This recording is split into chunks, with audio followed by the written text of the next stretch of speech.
Aurora Avenue during the last men's room performance. Here's what you missed. Monkeys and rats laugh. Okay. That's quite a way to make that statement. So do hyenas. It sounds like the kid just has an outburst in the back of Chloe. Do you have Tourette's? Monkeys and rats laugh. Pretty sure parrots laugh at you. Parrots? Mm-hmm. Oh, they laugh. I know the rats laugh. They discovered the rats laugh when you tickle. I'm about to say, didn't they tickle rats? Who had the idea? Well, I mean, it's interesting when they go, did you know if you tickle a rat, it laughs? I go, cool. Tickle that rat. Who thought, hey, man, let's go tickle that rat? But you can tickle animals, though. You ever tickle a dog's foot? No. Jesus. Wow.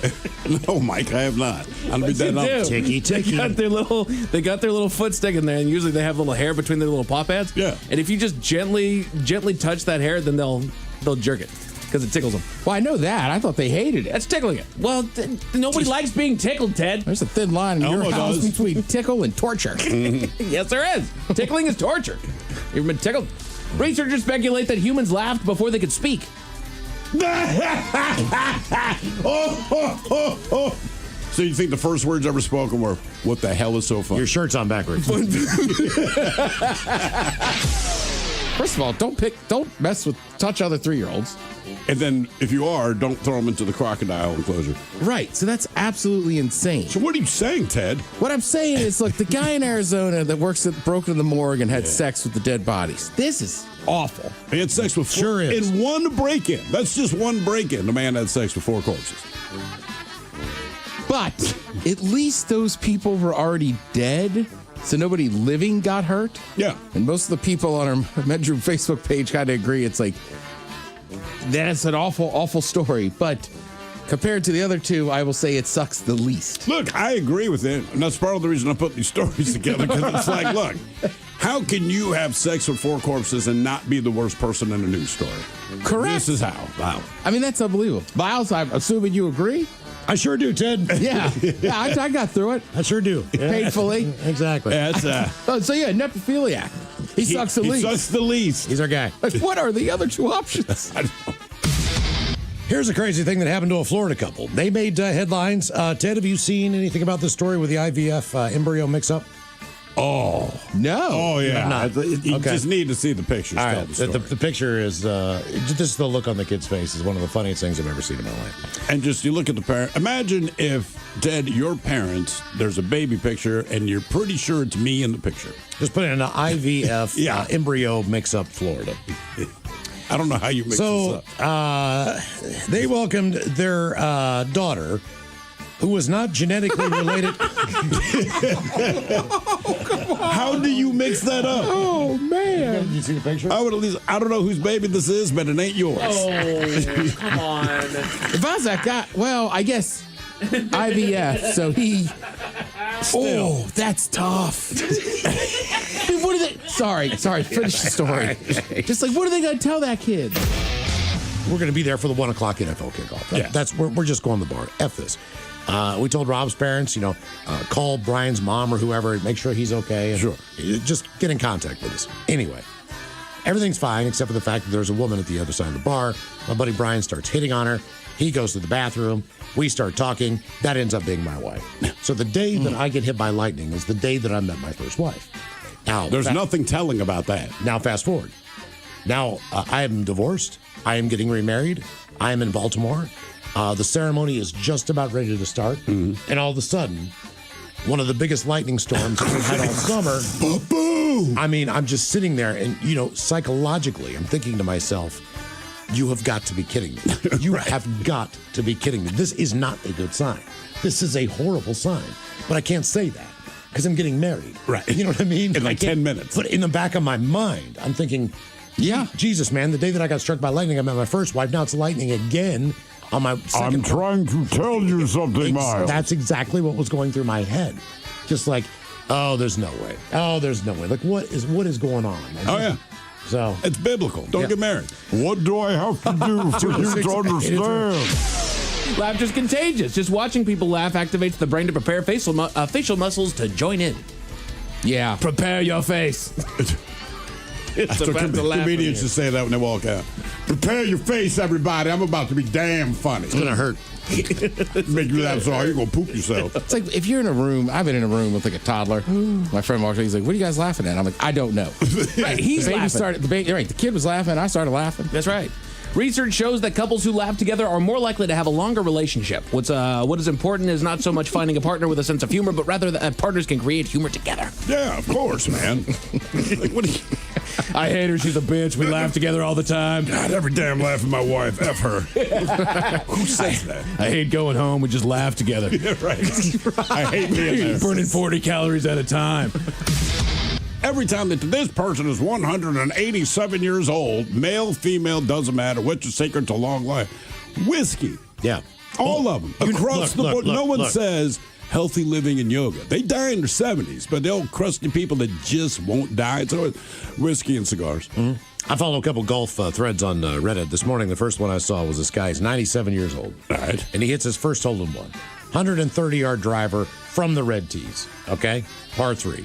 Again, How old is he? 97 years old. Is he allowed to play for the women's teams? Well, when you're a senior, you're 97 years He's old. 90. Yeah, I'm just asking. well, sometimes it's, I know how you are with rules. The senior tees are often ahead of the red. So he's really? actually All right. he's actually playing a tee up. Hey, just checking. Yeah. But either way, he hits a 130-yard driver in the hole. They got a picture of him grinning ear to ear. He's got a Michelob Ultralight bottle in one hand and a cig in the other. I'm just saying. That's a secret to a long life. This guy's a legend. This guy's a legend. He's grinning ear to ear, first hole in one. Got alcohol. Ripping a nicotine. cig. got an Ultra in his other hand. Smiling ear to ear. If I hit a hole in one in golf, I'd smoke a cig. Yep. My wife and I, we just had sex. It wasn't IVF or anything. But if we had done that, and my kid's born, I'm still excited. But when they hand me the child and this kid is Asian, there's still the moment that goes to my head and says, babe, like, look, you did the work, you gave, but I'm telling you, this kid is not made from us. That's This is all. what I ordered. Yeah. Yeah, basically. You know what I mean? Hey, man, we put it in order, and we gave you the ingredients, and then you mix the ingredients, and my wife will bake it in the oven, and we pull it out, and it's like, this is ciabatta bread. We wanted a quiche. Just like I'm still going to love the kid, but I'm just saying, like, the first couple of minutes, you have to be like, what in the F? Yeah. I mean, just... Yeah. But whatever. I By mean, the way- that daughter's going to get older, and like, her hair's going to be different. Like, what is that mom going to help her with? Well, the court document went First of on all, to mom's going to learn, don't touch her hair. And They I mean, look- you're telling the story, so I don't feel bad about joking about it now. But I mean, it almost seemed as soon as you said like the I do's, like it was like, Papa. Yeah. Now it's like, why do this? They look the same. You have a type. We get it. Exactly. Right, just Stop like, doing this. Damn. Such a moron. What is the story that you're always asked to retell? 206-803-ROCK. I mean, you get married a third time. She's got to look different. I'm not doing Got to it. look different. But it really was. Do you? I do. Yeah. Wow, it is coming down out there. Yeah, like, wow. And it was all night through the reception. Boom, boom, boom, boom. I'm just like, man. I'm trying to tell you something. I mean, look, also, let's take out that it's a sign from God or something. It's also just, what was that, July? It was so Yeah. hot. Or August in August. Baltimore. It was so hot that day. And humid. You're going to hell. Yeah. And now, the men's room legacy continues. Unfortunately, what you're about to hear is real. The members of this radio program are simply not that bright, or what some people would call educated. They are merely stupid. They're not trying to offend anyone on purpose. And all have played doctors on TV. You have been warned and are cordially invited to join the party. This is the men's room. Forget it, man, and get with the countdown. Get with the countdown. Shake this square world and blast off for Kicksville. The trippers, the grasshoppers, the hip ones, all gathered in secrecy and flying high as a kite. This is the men's room with Miles and Thrill. You know what they say, shake your radio more than 3 times, and you're playing with it. You're listening to the men's room. And away we go. Welcome to the 21st Amendment season, episode number 4556. Along with Steve the Thrill Hill, the me, Ted Smith, and my cock, Montgomery! and you are the men's room. On tap today, once again, we play Big Dummy. Ted's Meat and Potatoes has the foods at World Cup stadiums. We will play Profile This. Plus headlines, the men's room shot of the day, fun listener emails, and everyone's favorite, TV Time with Ted. Click, clack. Drunk at the trunk. All right, here we go. Lucky divers in Italy find $500,000 in hash hidden in a cave at sea. Meanwhile, a St. Louis firefighter who pooped in a box at the airport, he entered a guilty plea. No idea why I did that. Dollar General employee is shot over hamburger buns. Getting slapped over stale bread is definitely no fun. And today's rescued animal is a baby deer stuck in a levee. That is all coming on today's very special episode of The Men's Room. And now, here's the question. Hola, bitches. Good day to you and yours. All right, today is the day that we play Big Dummy, the game show that rewards you for your stunning ignorance. And here's how it works. You call us. We will spin the category wheel. Anytime, Ted. Thank you. Yeah. I know you're a little distracted. USA playing tonight. Yeah. Just trying to focus on the show. Clearly, I'm not. Clearly, you are not. But we will spin the category wheel, and then we'll ask you a question from that category. But here's where Big Dummy separates itself from your average, more reputable game show. We will continue to ask you questions until you get one right, because as always, we want you to leave here smarter than you showed up. Now, so far this year, our biggest dummy is the lovely and talented Robert, who thought bipolar referred to an Arctic bear that swings both ways, baby, and found a way to answer 12 consecutive questions wrong. Can you do better? Of course you can. Everyone else has. So give us a call, and off we go on Big Dummy, brought to you by our friends at Advanced Hair Restoration. To be a contestant and play Big Dummy, call 206-803-ROCK. Like The Men's Room on Facebook, follow us on X and Instagram and Men's Room Live. Send those emails to The Men's Room at KISW.com, and now watch the show live on YouTube at KISW Rock.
When you're at a party, one strum and suddenly he's a tortured, misunderstood poet.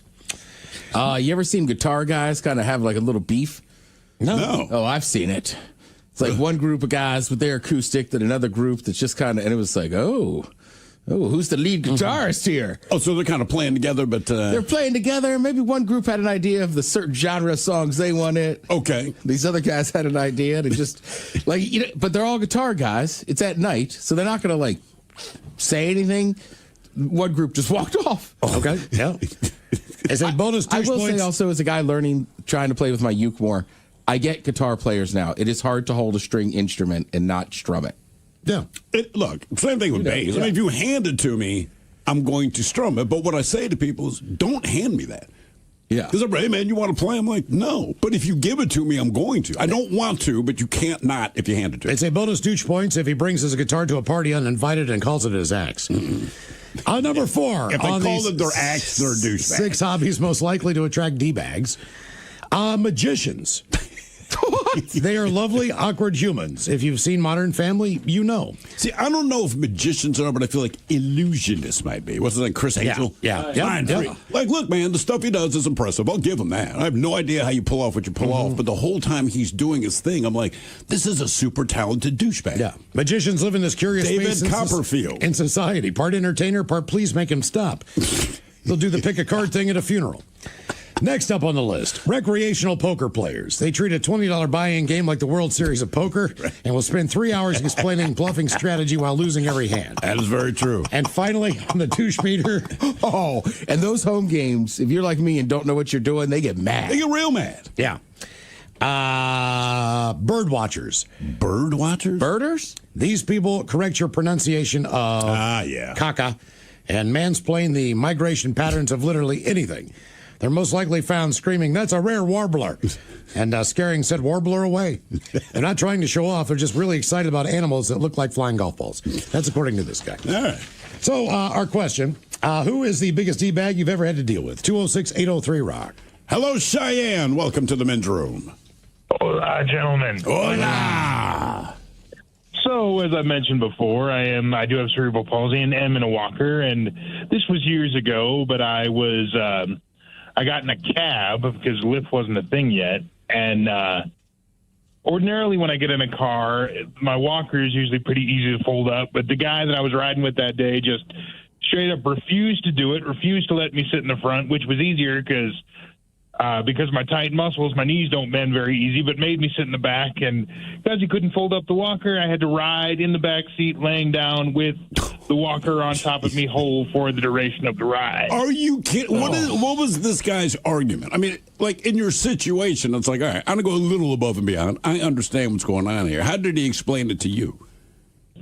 Basically, he just repeated the words, "I'm not qualified," and wouldn't say any more than that.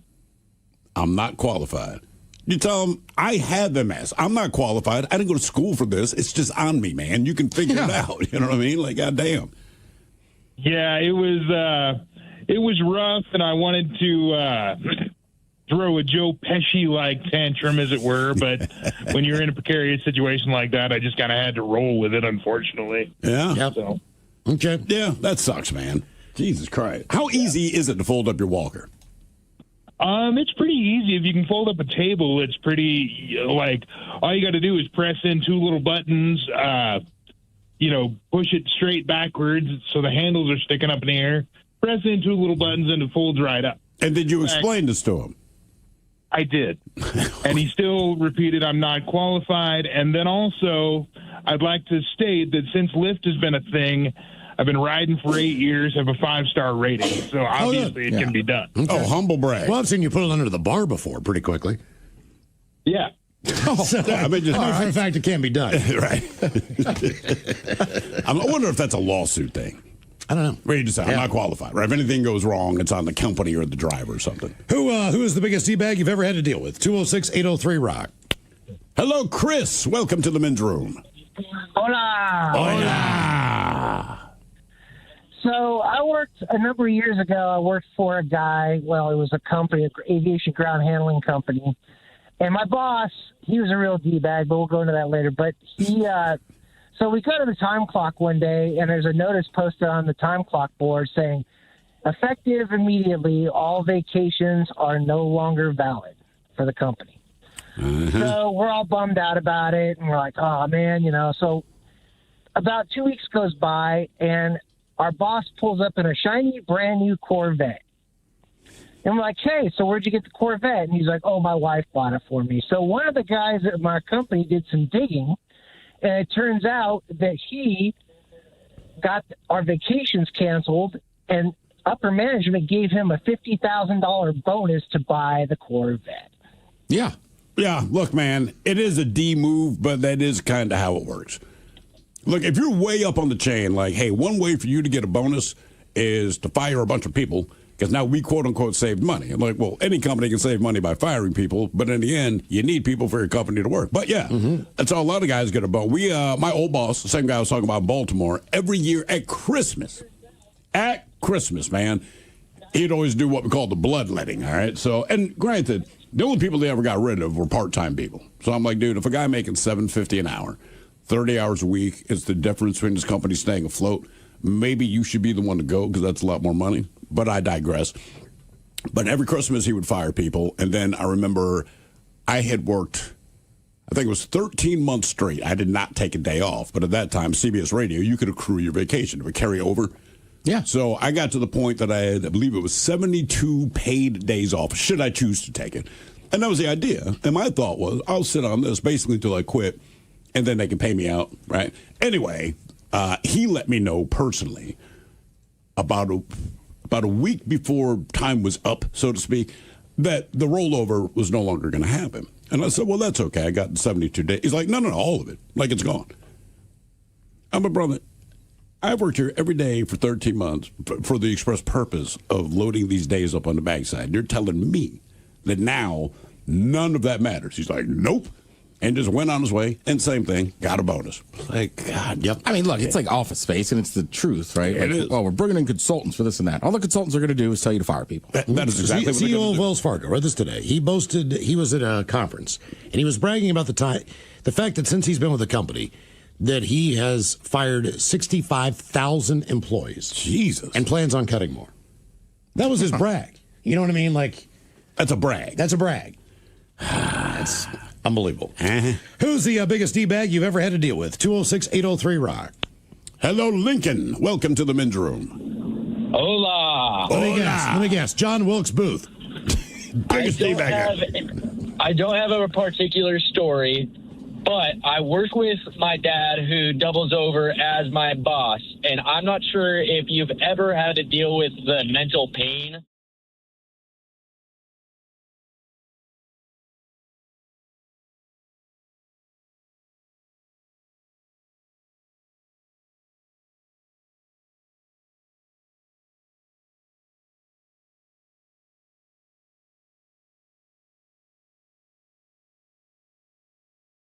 Debauchery rolls on. You're listening to The Men's Room with Miles and Thrill. 99.9 KISW. All the tolls, away we go. Welcome to the 21st Amendment season, episode number 4,556.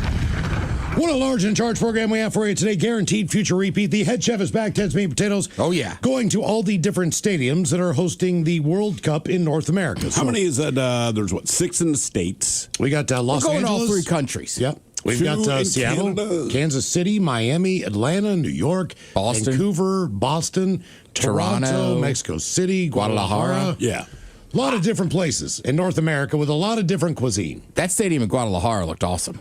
I believe that. Yeah. I was watching a game there last night. I was like, what stadium is that? And then they're like, they're in Guadalajara. I was like, oh, all right. But as you travel, if you're from anywhere around the world, the cuisine and all these places is uniquely different. Absolutely. So that's the cool thing about traveling around the United States, Mexico, and Canada is the fact that you're going to be interested in some different food, so to speak, at the stadiums. Yeah, correct. And I think it's good, too, that people traveling around to different areas, you'll see that local cuisine. Because like I was saying yesterday, it's not like we have some barbecue, but it's not like Texas. Yeah. You know what I mean? Yeah, Or like, without a doubt. I mean, I'm sure there's a couple shops here in town that sell a lobster roll, but that's not like being in Boston, yeah. Massachusetts. But if you want Korean barbecue, you come here. Come to the right place. Yeah. Or Korea. Oh. You know? Yeah, I mean. Well, sure. Exactly. One Yeah. of the two, Yeah. I'm saying. Yeah. We were talking earlier in the office with the match tomorrow night. You said there's not going to be rain, but, if you're coming from Iran, if you're coming from Egypt, Yeah. you don't see a lot of rain. Or cold weather. So a lot of people are in town today. This is probably some of the coldest weather they've experienced in their lifetime. Easily. A lot of those people, obviously, they've traveled the world, they've traveled the globe. But typically... And some of the areas, obviously, are in the mountains. Yeah, but typically, you don't go to cold weather climates on holiday. Maybe that's just because that's where we are. Unless you're skiing. Correct. Right? That's about it. So, yeah, they're probably... I thought it was summer here. Like, well, Yeah. you're in Seattle. It is summer here. So there you go. I mean, who knows? Maybe it's a nice break for them. That's what I mean. It might be exciting. Yeah. Wow, dude, it rained. Right. Can It you just believe falls it? out of the sky. All their pictures are just going to be in a rain. Like, Yeah. look, there's just water coming down. I It's saw an insane. English guy post because it's very hot in Europe right now, and he's Yeah. like, what do you say? Just like, I miss the U.S. and air conditioners. Yeah. Well, I guess the UK is kind of like it's kind of like Seattle. Yeah. Like they just don't have AC. It was 111 in France yesterday. Right? Can you imagine? That's higher than the highest temperature ever recorded in Florida. Yeah. Damn. And you've been 109 in Florida. Imagine 111. that poor bastard's been traveling the states, staying in hotels where you have your own little air conditioner. Oh, yeah. It turns to any temperature you want. And as you've brought up on many occasions, Ted, it's kind of fun to see the world's view of what they find to be awesome as far as the cuisine, just the different aspects of a woman who went to a Walmart. I read the other day, and she was like, "Oh my God, they have Eggos, like Lego my Eggo, everything, waffles." Yeah. I mean, it's been positive across the board, and so they have this thing like we need to apologize to the U.S. kind of trend thing going on, and they just said, "Look." Like anything, the media portrays this country. If you're in Europe, like, dude, it is inhospitable. The people are terrible. Blah blah blah. Mm-hmm. All of them are like, dude, we're sorry. Because that's what we thought, because that's all we hear. Yeah. And like, everyone is super friendly, very loud. They want to drink. They want to help you. Like, if you ask a U.S. citizen a question, they give you an answer. They invite you into their house to drink beer. I mean, people are like, it's unreal. Yeah. Even some of my friends I had from DeMatha that came in, they were like, I've never been here. I thought I'd never want to go to Seattle. They're like, no, I don't want to leave. Yeah, is that right? Yeah. So even for people here, well, what did they think was cool about it? Just the being on the water, the weather, the topography, right? Just the mountains in the background. The East Coast, that part, the way people behave here is a little different. Yeah, Also, people are actually, like I said, when we first moved here, and this blew my mind, and it sounds so stupid, but it is true. We walked into a McDonald's to get breakfast, and a woman behind the counter said, "Welcome to McDonald's. What can I get for you?" And then she smiled, and I thought I was being punked. Because like, what? I mean, right? That's how they take your order. Well, even as far as the buildings, not that Seattle's got a great skyline, first of all. Yeah. But when you go to the East Coast, and you are from D.C., all right, D.C. they have a height restriction on buildings because of the government. Nothing can be taller than the Capitol. Baltimore does not. Capitol or Washington Monument? The Capitol. Well, the monument's taller, but no building can be taller than the Capitol. Mm-hmm. Okay. I want to say in Baltimore, one of the tallest buildings downtown is the World Trade Center building. Yeah. It might be 20 stories. Actually, the tallest building in Baltimore is 529 feet. Okay, so it's not very. So there's no real skyline in Baltimore. Now, no disrespect to Philly, but they don't have the greatest skyline in the world either. They don't have the greatest anything except cheesesteak. Well, yeah, I mean, so when you come out here, Philly. You see these huge buildings, and it's a beautiful environment. So and mountains, mountains, right? You got water. Especially our stadiums are right there. You could see both. You could see Mount Rainier from the stadium. You could also see the Olympics. Like people are just like, Jesus, this is gorgeous. North America kind of showing off to the world. So food's coming up 4:30 with the head chef and Ted's Meat and Potatoes. And today is the day we play the game known as Big Dummy. It's an easy game to play. You're either playing for Team Sober or Team Not Sober. We will. Biggest dummy, by the way, Robert. Yes. Took him 12 questions to get one right. And as we do when we play Big Dummy, we like to do a little men's room poll. And the last time we were inspired by a story. I cannot remember where the festival was. It was somewhere, I believe, over in Europe. Guns N' Roses was playing, and kind of in the back of the field where this festival was, because it was a festival with all kinds of different stuff, they had this huge Ferris wheel. Oh, yeah. And a couple was, and it was, plastic or glass, whatever. I mean, the couple was obviously engaged in what they were doing. The crowd was cheering them on. Oh, yeah. As one onlooker said, it kind of lightened the mood a little bit, so to speak. I bet it did. People were laughing. They were, having a good time watching this couple enjoy themselves. So we also had a story about a couple that was caught at a jacuzzi in a hotel. Multiple stories about people being caught on a plane. There was a couple that was caught on a beach. So those were your options. You're going to get caught having sex. We should have put Miles's bathroom on there. Well, I mean, that wasn't all full. Was that full on? No, but I thought you just got a mouth hug. No, we were.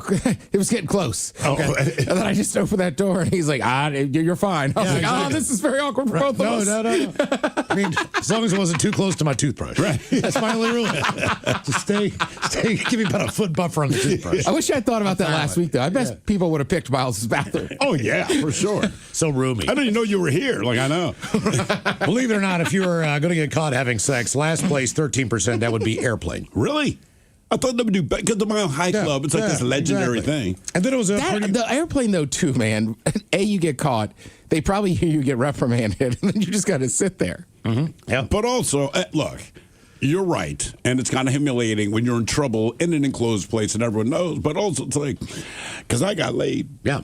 And as they put these in third place, Ferris wheel 26%, and those are going around becoming more a city feature in a lot of different places. That's the trendy thing to kind of put one of those wheels in place. I've not heard anything about our wheel here in Seattle. If someone was busted, they didn't make the news. I'm saying having sex. You make the news. If you have sex on the first wheel, like it's almost a guarantee you make the news. A couple different couples in Vegas. They've been busted. Sure. We've read those stories before. But Ferris wheel came in third, 26%. Caught having sex in second place, that would be the beach at 28%. Back to the impromptu thing. If you are not ready to have sex on the beach, bringing a blanket, bringing a towel, it is not the greatest experience. It's not. It really is not. Well, go prepared. That's all I can say. Yeah. Someone even says, you want to take a walk on the beach? Say, let me just grab a towel, just in case. Yeah. Matter of fact, it's like having a condom in your wallet. Like, just grab a towel if they want to walk on the beach. Yeah. This guy that I was, there's kind of an outdoor bar at this hotel that I was at.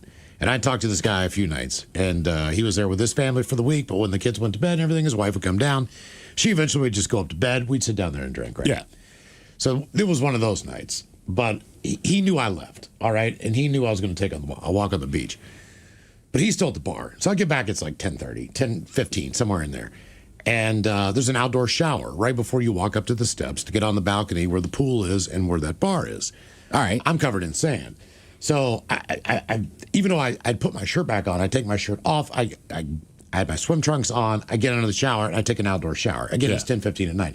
I'm covered in sand. And he's like, Jesus Christ. I'm like, I'm covered. I'm still like covered in sand.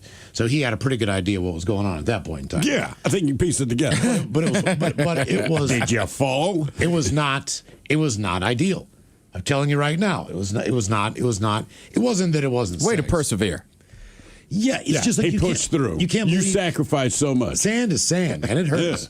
I mean, it really does. No, I mean, you're right, but also it's like, I'll say you're having sex. Yeah, I know. I mean, look, it's like when people, I'm so sorry, we had sex in the back of like a Toyota Supra. I'm like, it's not like you went to the gym or did yoga, man. You still had sex. Well, sand is sand. Like you put your elbow down, now you got a clunk of sand on your elbow. I'm all right with that. Like you got a print. Like it's just, but then it goes everywhere. In places you don't want it to go. So sand is not great. Yeah.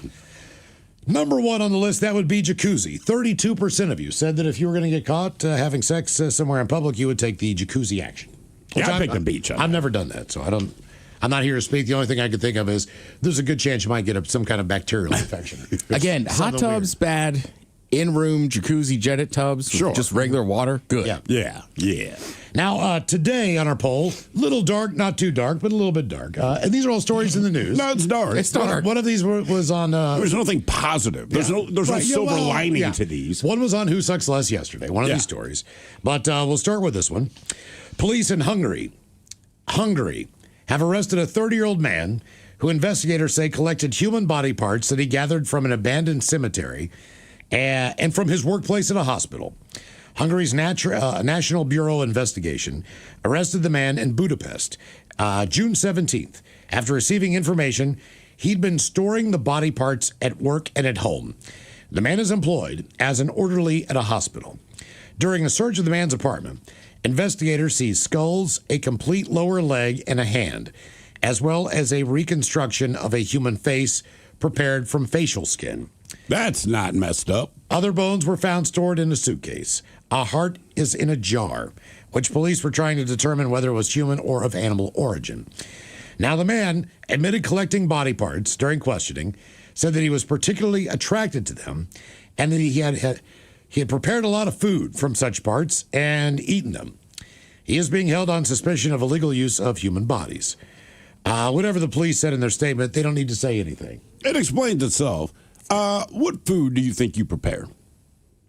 Are you doing stew? Are you doing the equivalent of, say, a cheesesteak? I think I'd start. Are you doing a shank? I think I'd start with ribs. Because they found the lower leg.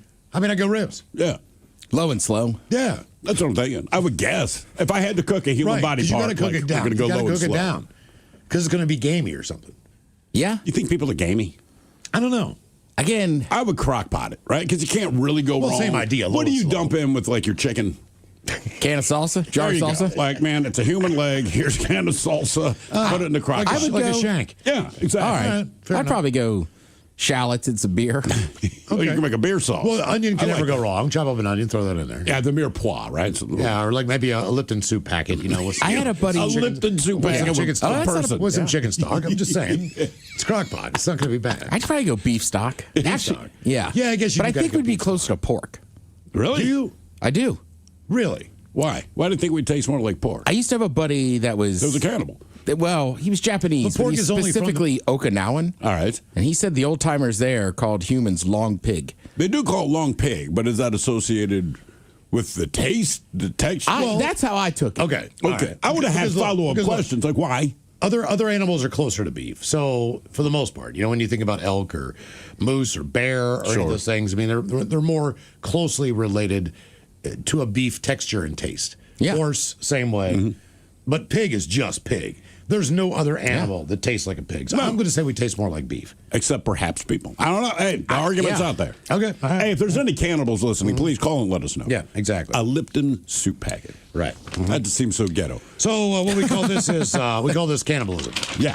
So you got to cut. Right. One option, you can be caught being a cannibal. Yep. You get busted for one of these things. Option number 2 is the story that Steve brought you yesterday in Who Sucks Less. A man allegedly has sexual contact with cadavers after breaking into the county morgue in downtown Phoenix early Wednesday morning. Deputies got a call 1:30 in response to a 911 call about a burglary. When police arrived, the county security services and the Phoenix Police Department were already working to secure the scene. Fenris Liu was located during a search of the building and taken into custody.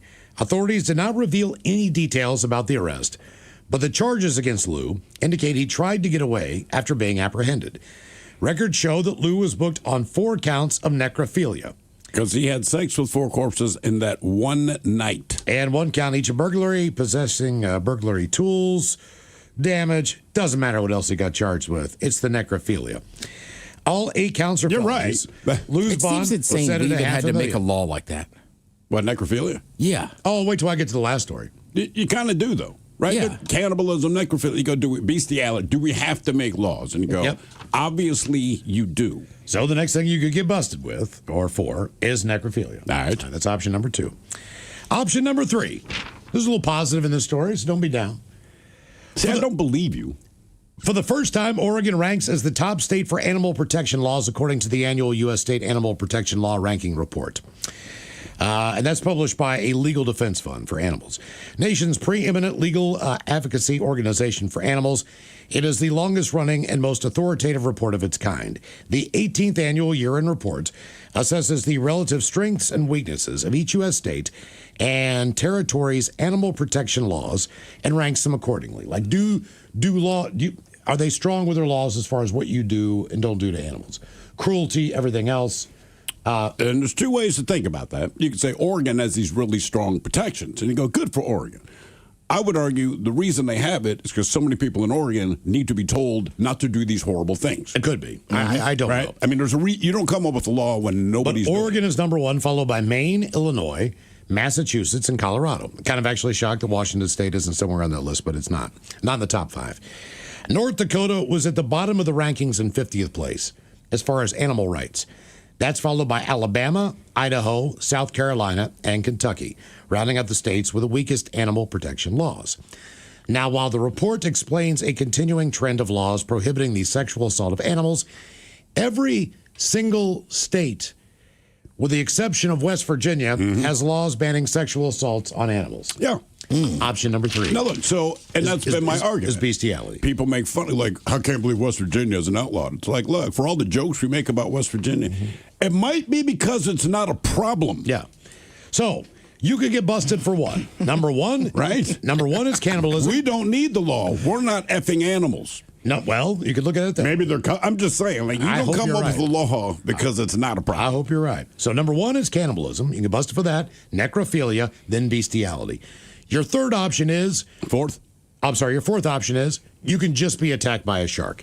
Now, here is the 2025 Shark Attack Report.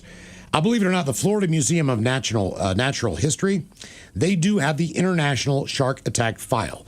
So this one place in Florida is responsible for tracking worldwide all shark attacks. That's their job. That's fair.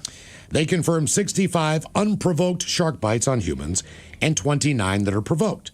All right, so there's a lot of different things that can happen. Okay? Who provokes a shark, man? There are a lot. Okay, unprovoked bites are defined as incidents in which a bite on a live human occurs in the shark's natural habitat with no human provocation of the shark. Now, provoked bites occur when a human initiates interaction with a shark in some way. So when divers are bitten after harassing or trying to touch sharks, bites on people who are spearfishing, bites on people who are attempting to feed sharks, bites occurring while unhooking or removing a shark from a fishing net. Okay. And shore. So you could have, you could be bitten at an aquarium. One person was bitten at an aquarium. Because they put their hand in the water? Feeding a shark. I would throw, though. It seems more fun if you're just like, what's up, shark? You little bitch. There were 4 boat bites. Now, as far as shark bites, the United States leads all countries with 25. All right. Followed closely USA by Australia. Problem is, Australia's got the fatality number real high. Correct. Yeah, so that's a different world. Bahamas and New Zealand are close behind, and a bunch of other countries. So in 2025, there were a total of 65 confirmed unprovoked cases. And that's in line with the average, about 21 incidents a year. Believe it or not, this goes up and down every year. It's not getting more. Well, so you might go back. It fluctuates a lot. But they say the U.S. leads the world again in the number of unprovoked bites. Consistent with long-term trends, and this has been going on, in 2025, there were 25 confirmed cases, slightly lower than 28 the year before. Australia had 21 unprovoked attacks. Florida had the most unprovoked bites in the U.S., 11 in Florida, 5 in California, 4 in Hawaii, 2 in South Carolina, 1 in New York, 1 in Texas. Now, most bites are associated with swimming and wading, surfing or board sports, snorkeling, and free diving. So that's how it goes down. So, believe it or not, you do have a chance of survival. Sure, of course. Maybe not in Australia, but yeah. But either way. So our men's room poll. Now it's up now. If you follow us on X at Men's Room Live, you're going to get busted for 1. Cannibalism, necrophilia, bestiality, or you're going to be attacked by a shark. Vote now if you follow us on X there at Men's Room Live.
I spent a second realizing I was inside the mouth of something that maybe it had eaten me. That could have been an orca or a sea monster, according to the 23-year-old. A sea monster, yes. He started to think how he might survive inside a humpback whale like Pinocchio. The Venezuelan kayaker had been paddling through the Strait of Magellan off of Chile's Patagonian coast with his father, and he felt something hit him from behind, closing in on me and sinking me. Now, his father, Del, believe it or not, was able to capture the short-lived ordeal on video. Was he able to? He was just meters away. I closed my eyes, and when I opened them again, I realized I was inside a whale's mouth. I felt a slimy texture brush my face, adding that all he could see was dark blue and white. I wondered what I could do if it had swallowed me, since I could no longer fight to stop it. I had to think about what to do next. But within seconds, Adrian started to feel as though he was rising toward the surface. I was a little afraid of whether I would be able to hold my breath because I didn't know how deep I was, and I felt like it took me a long time to actually come up. I went up for 2 seconds. Finally, I got to the surface and realized that it had eaten me, essentially. So in a nearby kayak, Adrian's father watched on in disbelief. The pair had just crossed Eagle Bay. When I turned around, I did not see Adrian. I was worried for a second until I saw him come up out of the sea. Then I saw something, a body, which I immediately interpreted as most likely being a whale because of the size. Dell had fixed a camera to the back of his kayak to record the rising waves. That's what captured his son's remarkable experience. Okay. Now, watching the footage back, Adrian was shocked to see just how enormous the whale had actually been. I hadn't seen the moment when the back appears and the fin is visible. I didn't see it. I heard it. That made me nervous. But later with the video, I realized that it actually appeared before me in such a huge size that perhaps if I had seen it, I would have been even more scared than I was. Yes. But for Adrian, the experience was not just about survival. He said he felt he had received a second chance when the whale basically decided to spit him out. Yeah. Is that insulting? So it's a good thing he got with a spinner. Apparently whales have very small esophagi or something like that. Is there anything in there? Did he meet Jiminy Cricket? Well, that's what he said. He thought he had a Pinocchio experience. Exactly. Yeah. Humpback whales, they say, have narrow throats about the size of a household pipe. That's why you don't see him doing that stuff. I'm like a humpback whale. For just swallowing small fish and shrimps. I figure he probably could not have physically swallowed either the kayak, his body, even the paddle. Ultimately, the whale spit out the kayak because it was physically impossible to swallow, or he would have tried to. Or he tasted like poo. That's what I'm thinking. Our question, what is the story that you're always asked to retell? 206-803-ROCK. This guy tastes gross. Ew. He's like the pea I get in my cup of noodles. It's like, I know it's in my mouth. You ever eating pistachios? You're getting in a rhythm, and then you kind of forget, and like a shell ends up in your mouth? Yeah. And it's kind of gross. Yeah, he's like a pistachio shell. Yeah, just like that. Hello, Jay. Welcome to the men's room. Hola, gentlemen. Hola. So my story, probably about 15 years ago, I was dating a gentleman who overall he was all right. He was a nice guy. He had a stressful job, and at some point, after a while, I learned that he wasn't always friendly when he was drinking. So we'd been dating a while. Eventually, he proposed to me, and I rejected him. I denied him, and we broke things off. I had, for full disclosure, I had told him to slow down, and I asked him not to propose to me. So he made the decision to propose to me on his own. Now, wait, when you say you told him not to propose to you, I'm assuming you guys have been talking about possibly getting married then. Or he had. So we had been dating a little over a year, and at some point I ended up, I wouldn't say meeting. I never met her in person, but interacting with his mother, and I did not enjoy it. And I was only 20, and at 20 years old, when you realize that you're just getting to know somebody who maybe has an issue with their alcohol, and also their mom is not very nice, that you might be moving too quickly and in over your head. So I told him, I'm not ready to meet your mom in person. Please don't propose to me. So his friend called me and said, he's buying a ring. I want you to reconsider. And I said, he's making a mistake. He should not be doing that. Anyways, on the phone, I said, hey, I'm under the impression that you're kind of just continuing to go about this, and I don't appreciate that. So I'm ending things, which did not turn out well for him. He was pretty upset. Now, where did he propose to you? Yep. Was this in a public place or was it in private? No, it was in private. We, over the phone a couple times. We were dating long distance at that point because of his job.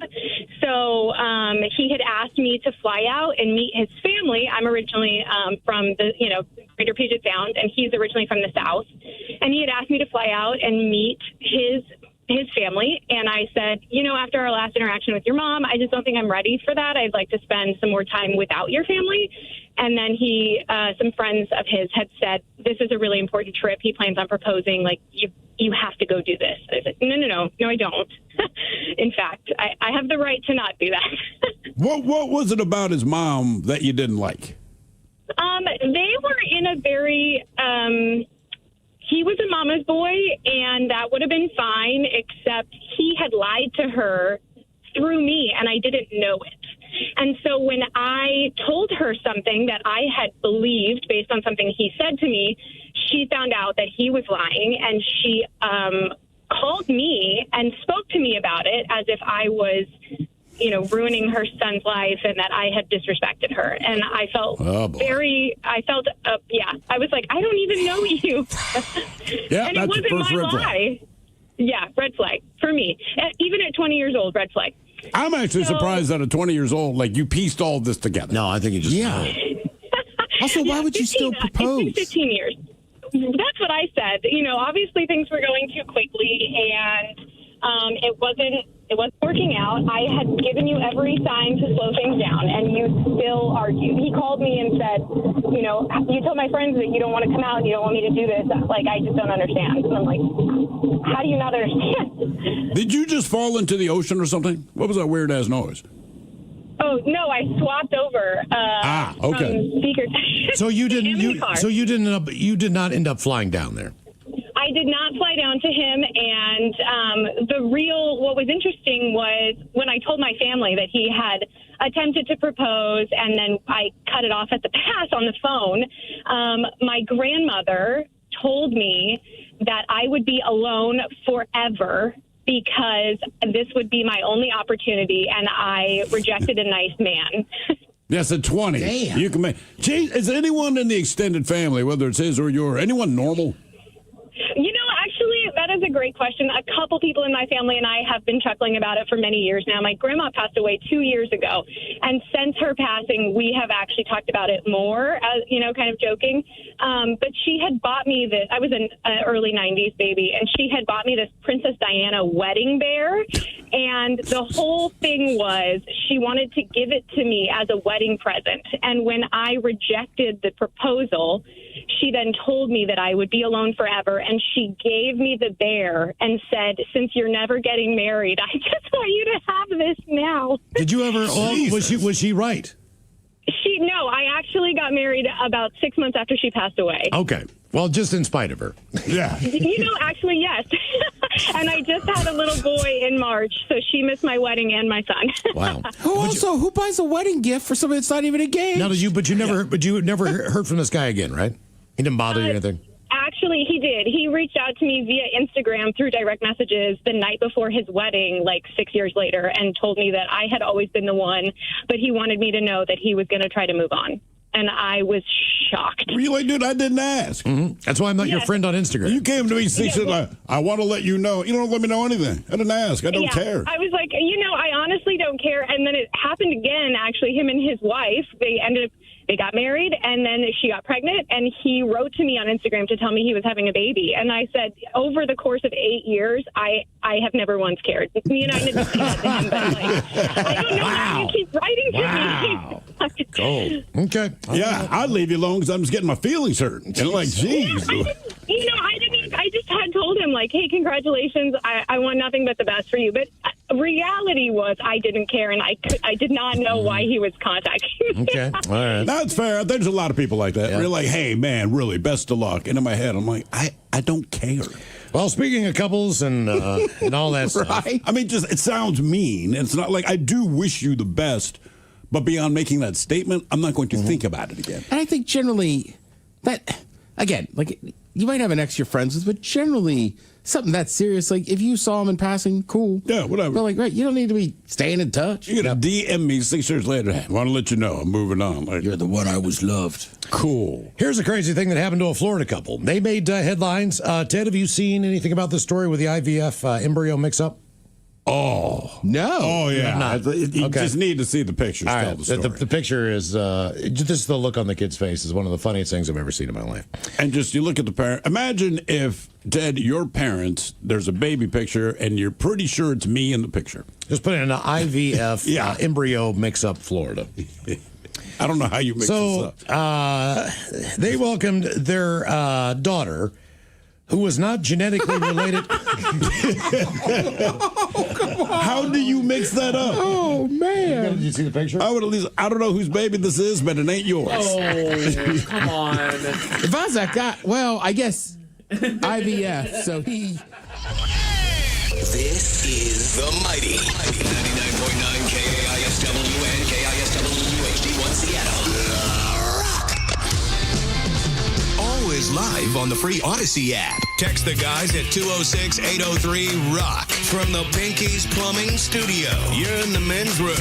Away we go on that Big Dummy. Steve, who is our first contestant ready to play the big game? Hello, Richard. Welcome to the men's room. Hola. Hola. Richard, are you sober or not sober? I am sober. All right, Richard, welcome to Big Dummy. Okay, our men's room poll is going to be a tough one today. You're going to get busted for one. Will it be cannibalism, necrophilia, bestiality, or you can be attacked by a shark? Well, it ain't going to be necrophilia or bestiality because that's disgusting. Thank you for pointing that out, man. We know that. We weren't sure. We're borderline with that. Is that disgusting? Is that the line? Is that where it is? Well, Yeah. I mean, if you like a stiff leg, you can be a necrophiliac. I mean, you know, I'd go with cannibalism personally. Cannibalism. Going with cannibalism. We did get a text that says, I watched a documentary on cannibals. One of the cannibals they interviewed said that humans do, in fact, taste more like pork. Told you. According to the Ted- texter. Oh. So, there we go. Hey, look, when Were you're you the head guessing? No, when you're the head chef, you know this stuff. You had the sample stuff everywhere. At least me and Ted are the other white meat. There you go. Yeah. I'm the dark meat, baby. That's right. Yeah. Well, I bet on the inside, all our flesh is the same. You sure about that? I don't know. I've never eaten a person to find out. I mean, look, Hannibal Lecter. I prefer dark meat. He said that. Oh, what did he say? French people specifically taste like chicken or something. So maybe, according to Hannibal. So who knows, man? Maybe we're all different.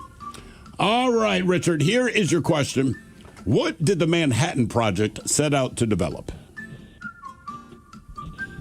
Wasn't that the atom bomb? Okay, one and done. One and done. Look at the big brain on the cannibal. Nice. All right. Here is your question. True or false, ancient Roman gladiators were mostly vegetarian? False. They were cannibals. Now, believe it or not, they mostly ate barley, beans, and dried fruit. I'd be pissed and ready to healthy, fight, too. Pretty healthy diet. Super. Actually, they said ancient Romans actually had great dental. I believe it. Because they did not eat sugar, and I guess the water was naturally fluorinated. So they was crushing it. Game is Big Dummy, 206-803-ROCK. Big Dummy. Hello, Matt. Welcome to the men's room. Hola, Bichola. Hola. Matty on Team Sober, Team Not Sober. Not sober today. All right, Matt, welcome to Big Dummy. Getting prepped up for the match early. Okay, you're going to get busted for one. Cannibalism, necrophilia, bestiality, or you can be attacked by a shark. I love pork, but today I'll be shark bait. Shark bait it Going is. for the shark. Okay. What's your technique on fighting this guy off? That's a great question. Poke him in the eye, probably. That's not a bad theory. I mean, they do have a couple layers of film that actually cover their eye. I can't remember how many technically, let's call them an eyelid. But they even sharks have. They roll their eyes back when they attack for that reason. To protect themselves. I heard, and look, at the moment I'm being attacked by a shark, I'm not sure that I'm going to very calmly remember all of this, but apparently the gills are worse than the eyes for a shark. So that if you can hit the gills, it'll let you go. Now, that said, when it lets you go, it might have its leg in your mouth, but it will eventually let go. They can't roll their eyes back anymore. Goodell got on them. You got to see what you hit. Oh, come on, guys. Yeah, keep your eyes open. See what you hit, boys. Keep your eye on the ball. That's a good point.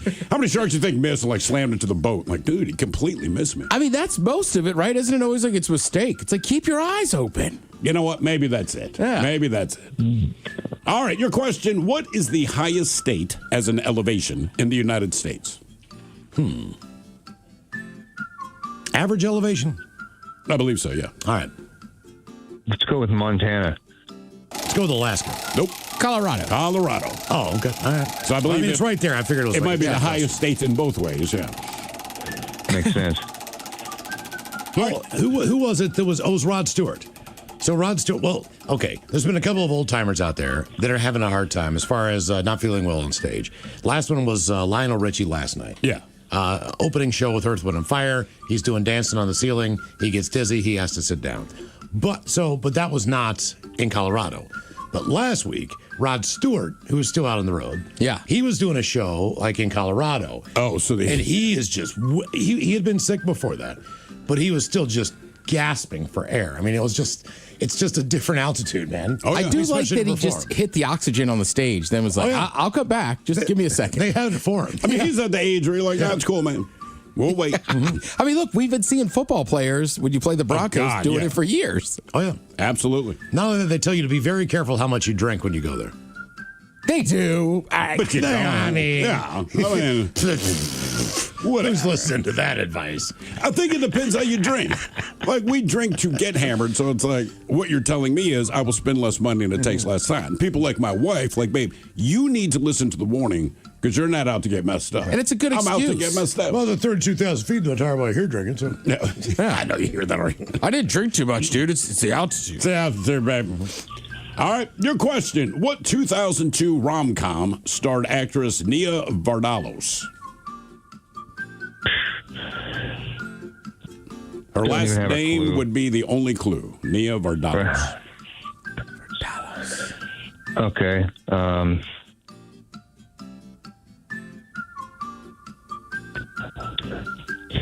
Pretty much the Yeah, I only movie don't- I've ever seen her in. I think she wrote it, directed it the whole night.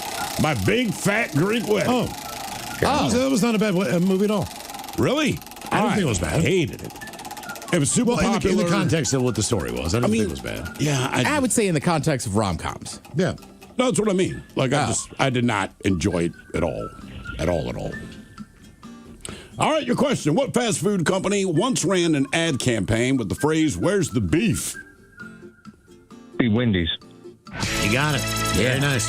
Very good. It's amazing that slogan still holds. I want to say they haven't used it in like 35 years. And there's some crazy story behind it.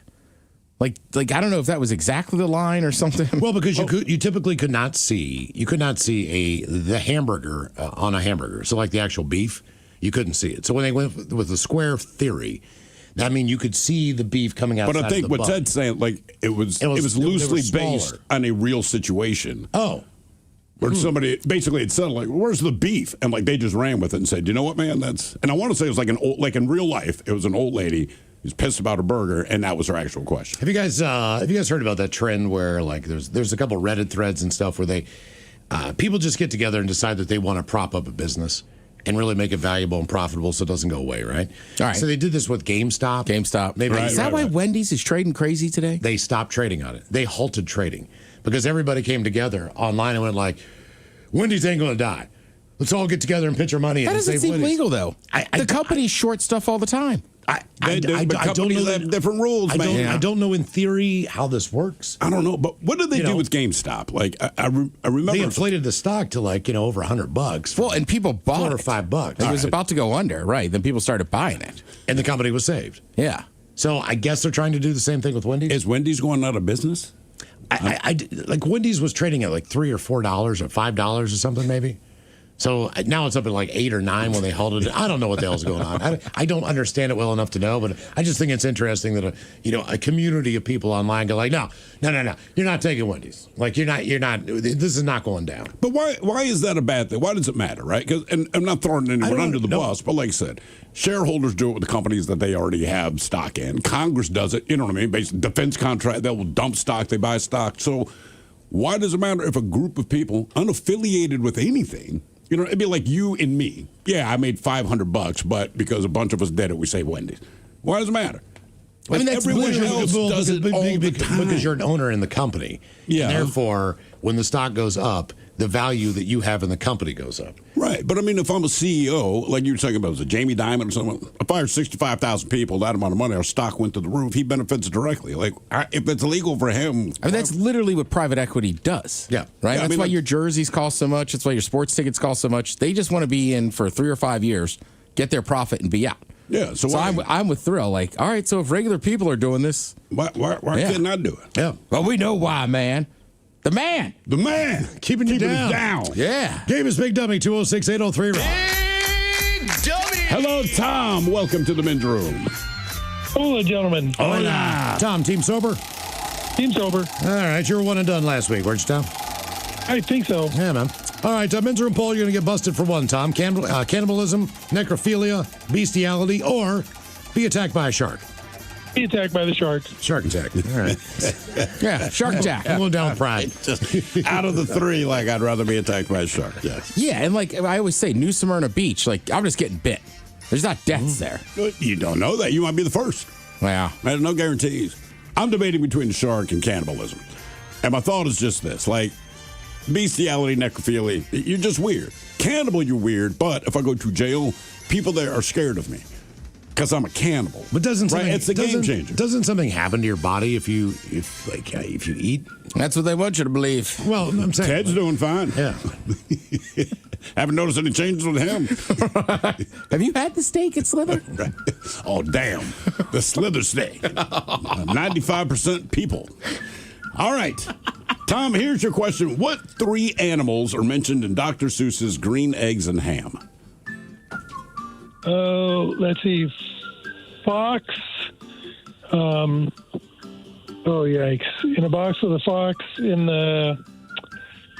Oh, yikes. I don't know. I'm going to say a horse and a chicken are the other 2. They're not, but I'm curious. What do you think rhymes with horse? Of course. Because you're right. He will not eat them in a box. He will not eat them with a fox. I will not eat them with a horse because your mom is a horse. I mean, I don't know. So it's fox. Okay, of course rhymes with horse. It does. It does. So we have a fox, and he will also will not eat them in a box. We have a goat. Therefore, where do you think he also will not eat green In a eggs? boat. In a boat. In a boat. Miles, you're good. And finally, we have a mouse.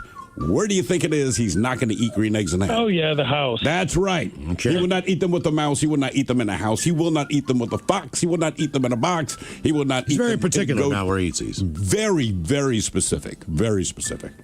All right, Tom, your question. Which star is represented by placing a star on top of a Christmas tree? The star that led the wise men to Jesus. Need a more specific name. Oh, The star I'm not sure. Is it the Star of David? That would be Judaism likes the Star of David, and for Christmas tree, it's the Star of Bethlehem. Oh, wow. Which represents lovely Bethlehem, Pennsylvania. Ooh, is that where that is? If you've never been there, consider yourself lucky. All right. Your question, what desert surrounds Las Vegas?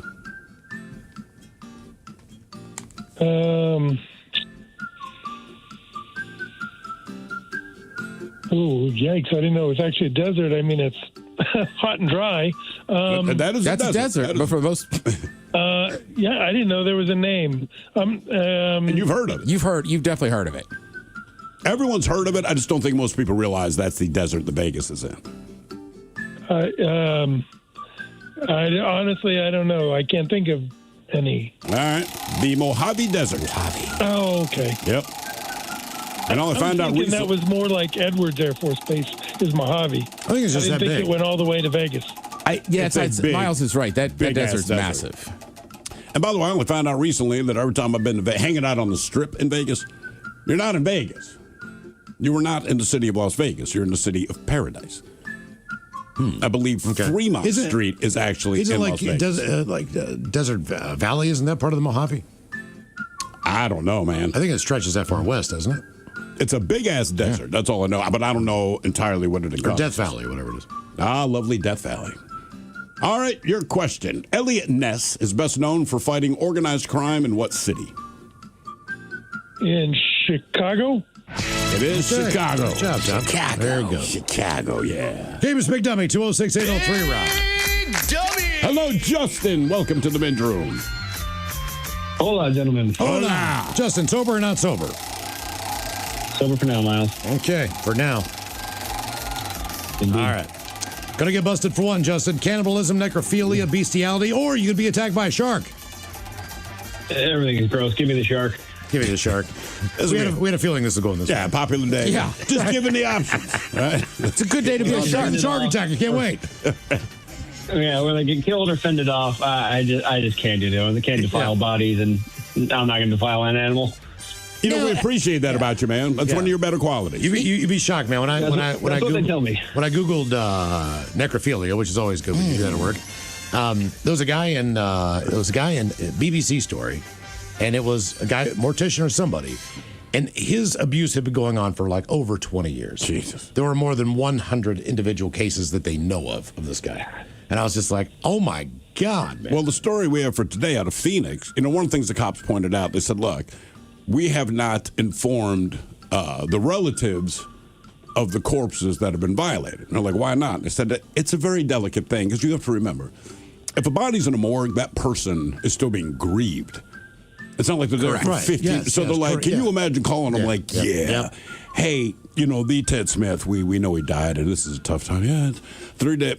Yeah, someone else who had sex with his body. Like, they're like, look, man, I don't even know if I'd want to know. I was going to say, I don't know that you need to tell those people. Because imagine like doing the eulogy and you're looking down, open casket, like, yeah, there lays my mother. You know what happened to her after? Like this. How did her face get like that? Yeah. She looks like Mr. Bill. Yeah, I mean, dead serious. I don't know that they need to tell those You families. don't. Yeah, there's You don't. It's not going to help anybody. Would you want to know? She looked like the Scream. No, I would not. Like, why'd you tell me that? Look, there's a chance it might have happened to a relative or somebody we know. Coulda. I want to know. I don't want to know. I don't want to know I do either. not want to know. I don't want to know if it happens to my dead body. We won't tell you. You should wake up in the middle of it. Hey, none of that. I was just sleeping, man. Fall back down and die. None of that. None of that. Oh! Yeah, exactly. Like when his arm got cut. Just wake back up and go, no. No. Let me die. All right. Sick bastard. All right, Justin, your question. Name any one of the 3 purported contents of the Ark of the Covenant. If you open it, it'll melt your face off. I don't know, the 10 Commandments. That's one of them. Yeah, that's it.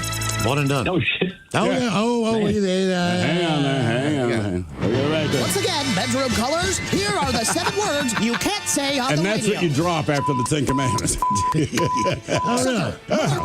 And F me running. please keep those words in mind. Moses when calling.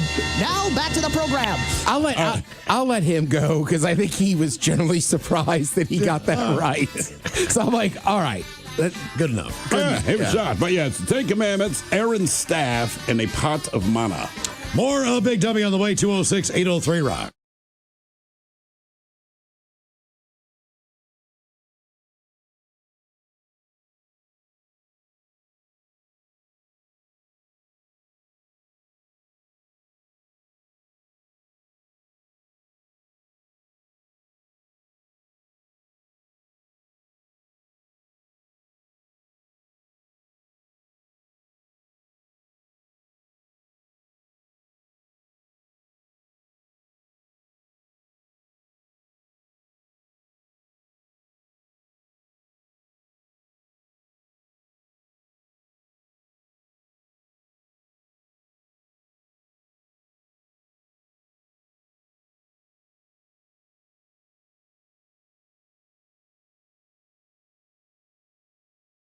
Focused on my recovery and taking things one day at a time. Thank you for the overwhelming support, prayers, and kind messages. They meant so much to my family and myself at this time. Look forward to continuing my recovery, getting back to ESPN to talk football, including what should be an exciting 2027 NFL draft class. He's already back at work, basically. We don't know if he knows what happened. We don't know if he was conscious during the incident. I'm going to guess not, just because it's a semi. Might be one of those things where just, man, I woke up and I was in the hospital. And my arm was gone. Yeah. That to me is the more chilling thing. I mean, it's one thing if nobody wants to hear amputation, but it's one thing. You did. But I don't remember hearing it. So in my case, I had cut an artery tripping up a stair, going through the big glass door in front of my apartment building. Anyway, went through the glass. When I pulled my arm out, that's when it cut. And it didn't hurt, but somehow you just know something's wrong. And I'm left-handed, so instinctively my right hand went over my arm, and it still didn't hurt, but I peeked to see what the damage is. Well, it hit an artery. And it's just like the movies, man. When an artery shoots blood, it is unbelievable. These are 13-foot ceilings in this vestibule. And I moved my hand, and I remember, it splashed off of the ceiling. And then in that moment, started feeling weak, and I'm like, I think you need to call 911. Lucky for me, the people around me figured out I was probably going to say 911. I believe I got 911 out. Wake up in the back of the ambulance for a minute, because my body's bouncing up and down because you're freezing cold because you've lost so much blood. But the guy that's in the back with me, all I remember is that he had quite the womb brew, man. He had the biggest frickin' mustache. Anyway, so he's attending to me, but he's screaming at the driver to go faster because as he perceives it, I'm going into shock.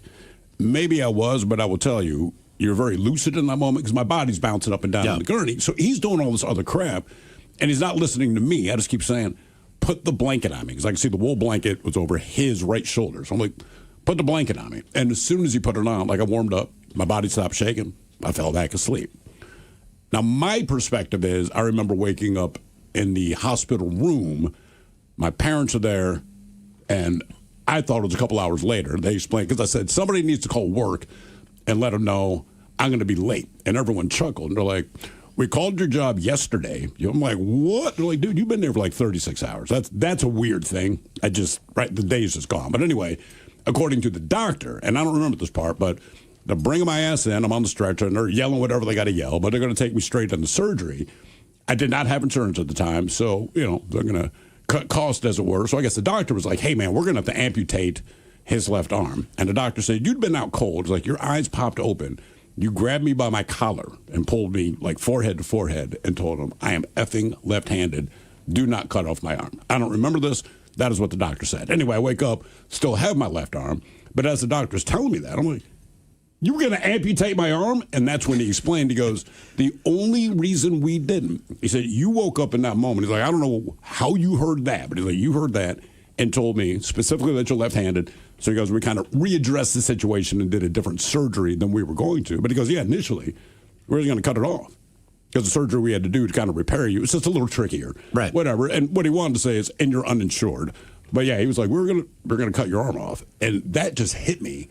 Because you're laying in bed, and yes, I still have my arm, but I'm laying in a hospital just like, what would go through my mind if I woke up? Keep in mind, the last thing I remember, honestly, is being in the ambulance, saying that one thing to the guy with the big-ass mustache, and then nothing. If I had not woken up or whatever I did in that moment, I can't imagine waking up and like, hey, man, your arm's gone. We had to take it off.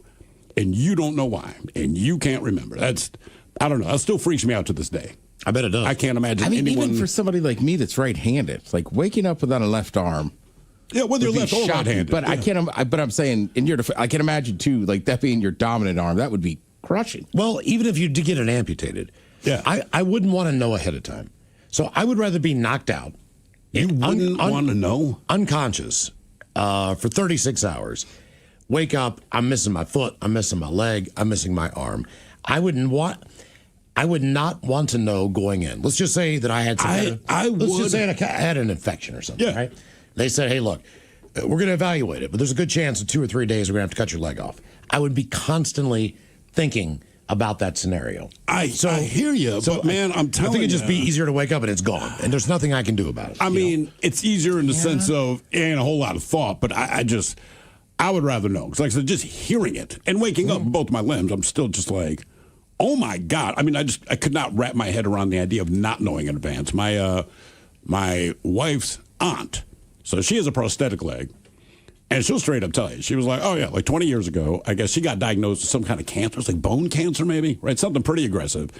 And so the doctors, as she explains it, because she is straight up about it, man. They ran through all these different things they could do. It's kind of, she was like, take it off.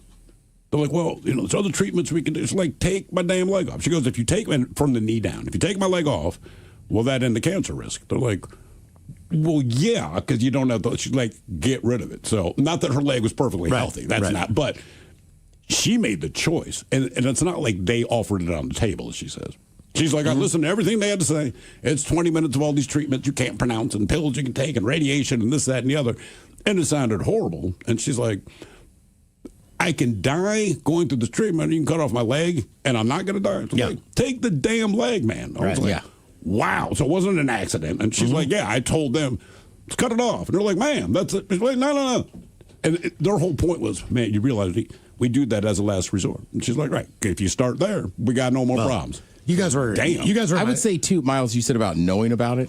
Like, I knew somebody that, like, type 2, and they knew it, but I mean, the time leading up to it was very depressing. That's what I'm saying. I'd almost just rather wake up. Oh, you're the other side. All right, I see, yeah. Yeah, he just wants to wake up. I just want to wake up and, like, there's nothing I can think about. Yeah, you're kind of right. Yeah. Would you rather not know? No. I'm thinking about it more that Miles said it. I'm just thinking about this one person, like, oh, that was really hard on them. How long did they know before? Probably 2 or 3 months. Oh, and I think they, like, you get a prosthetic. Well, you keep looking at whatever's going to be gone. Yeah, of course. Like, how am I going to do these things? Because you start thinking consciously, like, well, if I don't have this arm, I'll start practicing without it. What can I do? What can I not do? Yeah. What is going to be a problem? Just in day-to-day life. Yeah. I think that would just be a mental, mind F. But, I don't know. Look, I don't know because I've never, but I just feel like if I wake up and it's gone, that mind F for me is even harder. Yeah. I don't know. Either way, let's hope not to lose a body part. This is quick, but you guys were at my wedding. It was pouring down rain. It was a thunder shower. It was lightning. Yeah. That was my second wedding. That was my second wife. The story that I told at my first wedding, rehearsal dinner, night before the wedding, that kind of thing. We're at the Molly Pitcher Inn in New Jersey. And everyone's just sharing personal stories, family members about their favorite memories. Of course. Both sides of the families, all that. So I get up there and somebody yells out, who knows the story, hey, tell them about how the day you met your wife. And I'm like, all right. So I go play golf with my buddies. We're on the 9th hole. It starts pouring down rain, lightning storm, one of those yellow storms that pops up. It's not dark or anything like that. It's just that bright lightning. Go under a tree, standing under the tree gets hit by lightning. We're all on the ground. We all get knocked out for a little while. My one buddy who had metal spikes on his shoes at the time, golf shoes, he took it the worst. Yeah, I bet he did. Our shoes' bottoms were fried too. Wake up, tree is still on fire. The branch that fell off that thing when it split the tree missed my buddy Rob by like 3 feet. And it was a big ass. It was like it split the tree in half. Yeah. Tree's on fire. Wake up, I sit up. There's a bunch of cars that could see us from the clubhouse because, again, it's number 9, and we were down at the bottom of the hill, and it overlooked this fairway. And so people saw us get hit. They saw the tree get hit, and they saw us fly back and all that crap. So my one buddy, Rob, he was pretty messed up. So his parents came and took him to the hospital. Yeah. Now, me and my other buddy, Brian, we decided to go to the bar because we're like, F this. It is Sunday. We're going to go to the bar. We're going to start drinking. We're going to go to Mario's back door. We're going to eat pizza. It was a pizza place, and we're going to be there for the 1 o'clock NFL kickoff. We're just going to the bar. F this. We told Rob's parents, call Brian's mom or whoever and make sure he's okay. And sure. Just get in contact with us. Anyway, everything's fine except for the fact that there's a woman at the other side of the bar. My buddy Brian starts hitting on her. He goes to the bathroom. We start talking. That ends up being my wife. So the day that I get hit by lightning is the day that I met my first wife. Now, there's nothing telling about that. Now, fast forward. Now, I am divorced. I am getting remarried. I am in Baltimore. The ceremony is just about ready to start. Mm-hmm. And all of a sudden, one of the biggest lightning storms that we've had all summer. Boom! I mean, I'm just sitting there and, psychologically, I'm thinking to myself, you have got to be kidding me. You have got to be kidding me. This is not a good sign. This is a horrible sign. But I can't say that because I'm getting married. Right. You know what I mean? In like 10 minutes. But in the back of my mind, I'm thinking, Jesus, man, the day that I got struck by lightning, I met my first wife. Now it's lightning again on my second. I'm trying to tell you something, Miles. That's exactly what was going through my head. Just like, oh, there's no way. Oh, there's no way. Like, what is going on? Like, So it's biblical. Don't get married. What is the story that you always you're always asked to retell? What do I have to do for you to understand? You're telling the story, so I don't feel bad about joking about it now. But I mean, it almost seemed as soon as you said like the I do's, like it was like Papa. Yeah. God's like, why do this? They look the same. You have a type. We get it. Exactly. Right, Stop doing this. Damn. Such a moron. What is the story that you're always asked to retell? 206-803-ROCK. I mean, you get married a third time. She's got to look different. I'm not doing it. Got to look different. But it really was. Do you? I do. Yeah. Wow, it is coming down out there. Yeah, like, wow. And it was all night through the reception. Just boom, boom, boom, boom. I'm just like, man. I'm trying to tell you something. I mean, look, also, let's take out that it's a sign from God or something. It's also just, what was that, July? It was so hot. Or August in Baltimore. It was so hot that day. And humid. You're going to hell. 99.9 KISW. The shenanigans continue.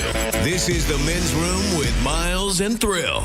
Famous Big Dummy, 206-803-ROCK. Steve, who is our next contestant, ready to play the big game? Hello, Jordan. Welcome to the Men's Room. Big Dummy! Hello. Hola. Jordan, are you sober or not sober? Not sober. Okay. Kind of sound that way, to be honest with you, Jordan. Yeah, well, All right. What are you drinking there, Jordan? Men's Room IPA? Well, I had some the other day, but mostly whiskey. Mostly whiskey. Mostly whiskey. You got whiskey mouth going on right now. Yeah, that kind of goes that way, right? All right. Jordan, you're going to get busted for what? Is it going to be cannibalism, necrophilia, bestiality, or be attacked by a shark? No, man, I'm fighting that shark. I don't think anybody really wants to catch that case. Okay. Yeah. Well, even with bestiality, in theory, you'd get out of jail, but everybody would know you had sex with an animal. Yeah, everybody knows. Yeah. No. It's kind of hard to get a job. Like, you're pretty qualified, but I think I remember you from that bestiality police report. Yeah, well, no. And this is a zoo, sir, so we're going to have to turn you down. Yeah. Yeah. All right, here's your question. What pirate's treasure is at the center of the kids' search in the movie The Goonies? Oh, shit. Oh, yeah. And bedroom colors, here are the 7 words you can't say on the radio. Whiskey. Sucker, mother, and please keep those words in mind when calling. Now back to the program. In my defense, I said shoot. Yeah. All right. We weren't sure. It's tough with the whiskey mouth. Yeah, exactly. You're mumbling so much, man. We don't know. You're like one step away from Charlie Brown's parents. Copy that. The Goonies. I don't recall. I don't know. Remember? Blackbeard? I would say Blackbeard. One-Eyed Willie, guys. Oh, One-Eyed Willie. That's right. One-Eyed Willie. One-Eyed Willie. Yeah. The Goonies does not hold me like it. Like people love that movie. I don't know why.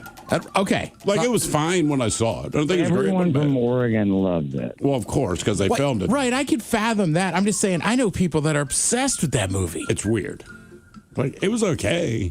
That's one of those I'd suck it up and go see the house with her, but I don't care. I guess. It's like, yeah, it looks like the house in the movie. Cool. Great.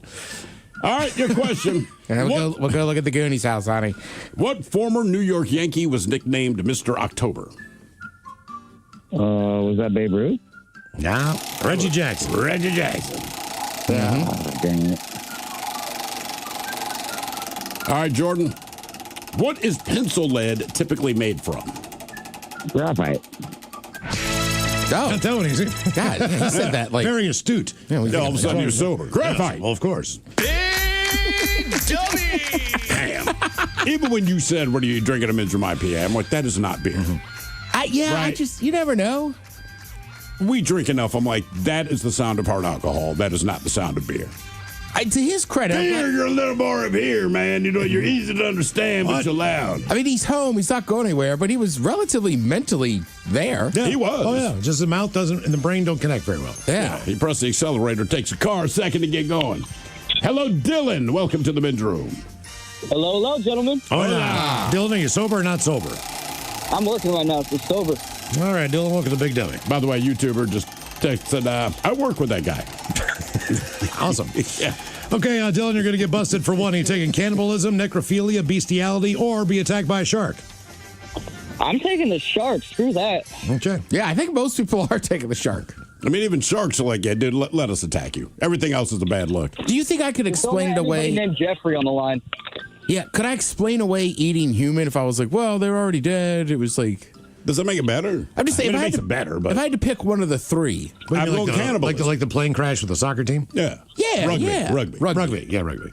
I'm going cannibalism because even if it's not that, like I said, you're still going to jail, but everyone's terrified of you. yeah. Like Hannibal Lecter was only scary because he was a cannibal. Otherwise, you're like, look at this old man. I'm not worried about him. It's like, dude, he eats people. And you're kind of like, I'm going to go ahead and keep my distance. It's that simple. By the way, Justin, who called in earlier, he's also on YouTube. He says, hey, sorry for dropping the S-bomb on you guys after the one and done about the Ark of the Covenant. Genuine shock on my part. My bad. Yeah, we get it, dude. Yeah, Ted even said that. It's like, you can't get mad. Yeah, I'm not mad at you. I get it. That was you were shocked. Genuinely shocked. All right, Dylan, here is your question. It's multiple choice. What do you suffer from if you have podobromhidrosis? Podobromhidrosis. Is it bad breath, smelly armpits, smelly feet, or bad acne? I'm going to go with breath. I'm going to go with acne. Smelly feet. Smelly feet. Like athlete's foot? Podobromhidrosis. Athlete's foot's just condition. I don't know if it makes your foot I've really stink. had smelly feet in my adult life. No, it's when you're a kid, man. I wonder why that is. I think it's just the way hormones adjust, right? Yeah. Because kids pit out, they get zits, they take off their shoes, and you're like, my God, man. And then something happens when you're an adult where it's. And look, man, my kid showers every single day, and you're still like, put your shoes outside. Like, let's just go ahead and do that. All right, your question. Java and Sumatra, they're islands belonging to what country? Okay, one more time for me. Java and Sumatra are islands belonging to what country? I'm just going to guess New Zealand. Come not sure on, if I Ted. know. Java and Sumatra. Saudi Arabia? Indonesia. Oh, Yeah. wow. I was way off. I wasn't going to say anything, but yeah. Yeah, that's bad. All right, your question. Brown versus the Board of Education brought an end to what in public schools? I forget what it's called. Ooh, it's that curriculum, right? What's that? Yeah, or let's see here. Brown versus what? The Board of Education. Board of Education. You know, I'm just going to guess segregation. You got it. There you go. You are correct, Good sir. guess. Yeah. I just They're letting women in. we should just know that. Right. You absolutely should. Davis Big W 206-803 It's a massive landmark case. It's a big, yeah. And the proliferation of private schools right after that. Like, okay. Hello, Corey. Welcome to the men's room. Montgomery! Hola. Corey, you sober or not sober? Team sober. All right, Corey, welcome to Big W. Team sober.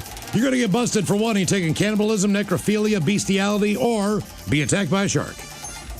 Yeah, shark attack. Shark attack for Corey. Awesome. Actually, I'm very happy that everyone's me picking too. that. Like, okay, good. We kind of set it up that way. Yeah, the first person is like, bestiality. Like, that's a problem to me. People are excited to see if they know you've been attacked by a shark and live. You know, that's true. But the other end of it is you could be dead. You could be, but you're right. Survive the shark attack, you become popular at the bar. Any of the other three, not popular at the bar. Let me see your dog. Right. No one says that. Now I got to take him home. All right, your question. Now, the northern lights are the aurora borealis. What are the southern lights called?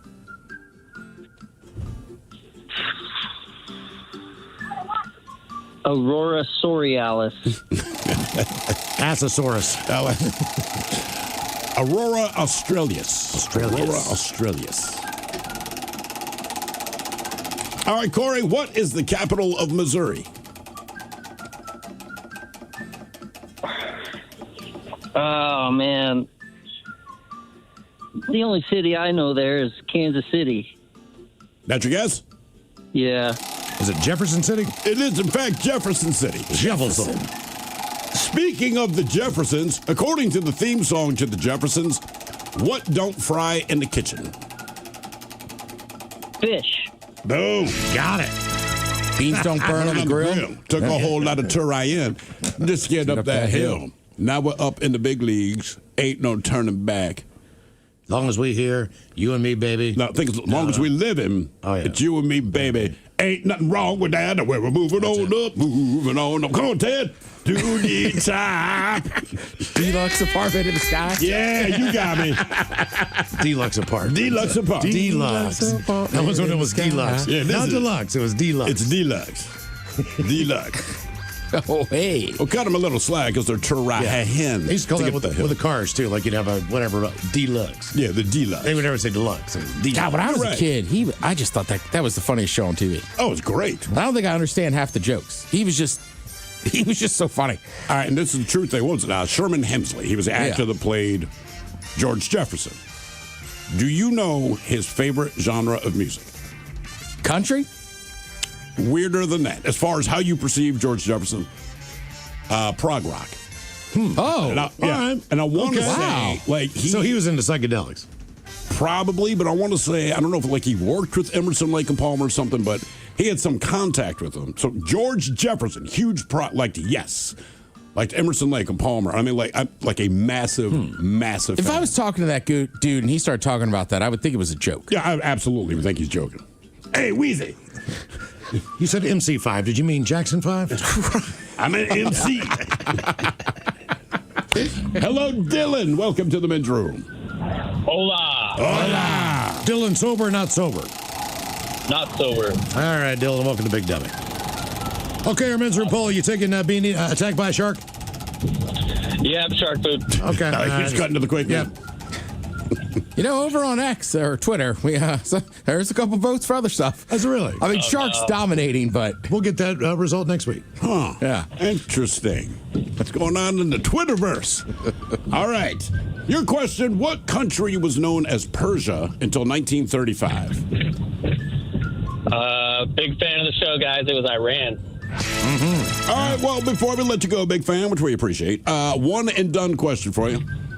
True or false? True or false? The best-selling song in French history is "The Chicken Dance." True. It's not. However, it is. Bummer. It is the second best-selling song in French history. What's number one? I can't remember. I think it's actually a French Christmas song. I think it's number. Okay. But "Chicken Dance" in French history. People love the polka. I would have said maybe something by Johnny Miller. Johnny Miller? Glenn Miller? No, who's the legendary Maryland broadcaster? Does all the sports. Johnny, whatever. So my buddy, he's married to a French woman from Lyon. Okay. And I was like, oh yeah, we got to listen to the Maryland game. And then we had on, God, I can't even say it right now, Johnny whoever, but it's also a famous French singer.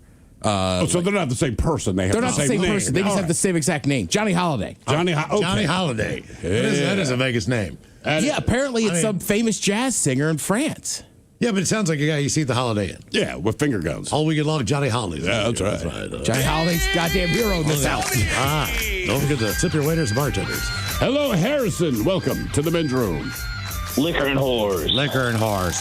Harrison, sober or not sober? Not sober.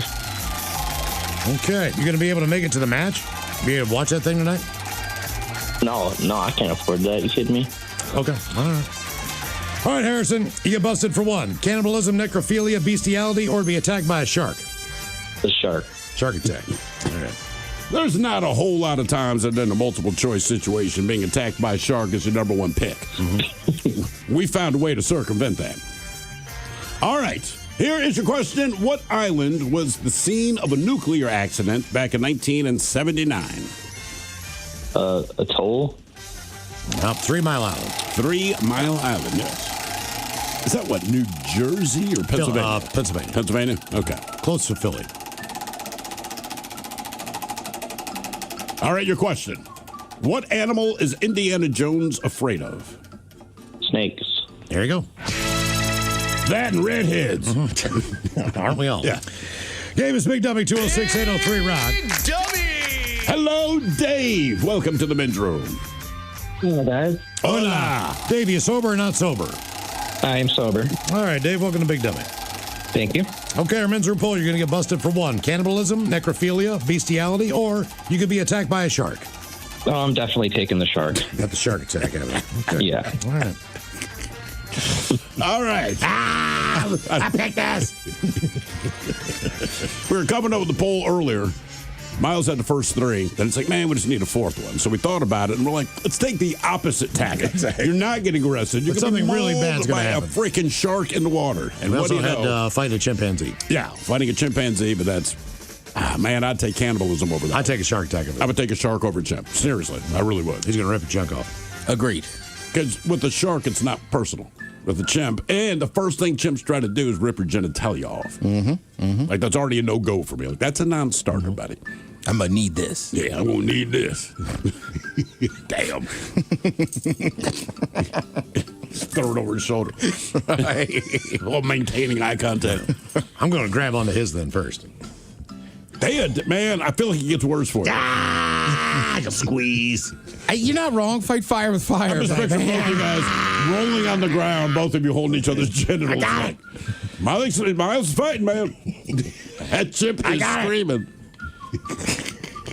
What you going to do now? Better hope it's not a female chimp. Like, crap. Yeah. That is just bestiality. Yeah, now it's just weird. He did what to it? He grabbed it where? All right, your question. How many rooms are there in a standard game of Clue? How many rooms? Never played the game, so I'm just going to guess 10. You never play Clue ever? Is it 5? 5? Never. 6. 9. Oh. There's the ballroom, the billiard room, the conservatory, library, the dining room, the hall, the kitchen, the library, the lounge, and the study. I'm guessing this house is not in the ghetto. No. You're like, well, we got the living room and the shared bedroom. the trailer version. Yeah. Oh, it took place next to the toilet. Kitchen, living room, bedroom. Driver's seat. Right. Standing shower. That's also your thing, right? Also the bathroom floor. Outdoor shed. Yeah. See if we can do that. Clue, trailer style. If you can't figure out where the murder happened, you're stupid. Did Tammy attack him with a chainsaw? There you An go. axe. It's the weapon. A hot iron skillet. Or did she simply burn him with her cigarette? Hot Crisco? All right, your question. Mary Curie and Linus Pauling both won what award twice? Mary Curie and Linus Pauling. Oh, I can't think of the name of the award. That's the part we need, man. Yeah. Man.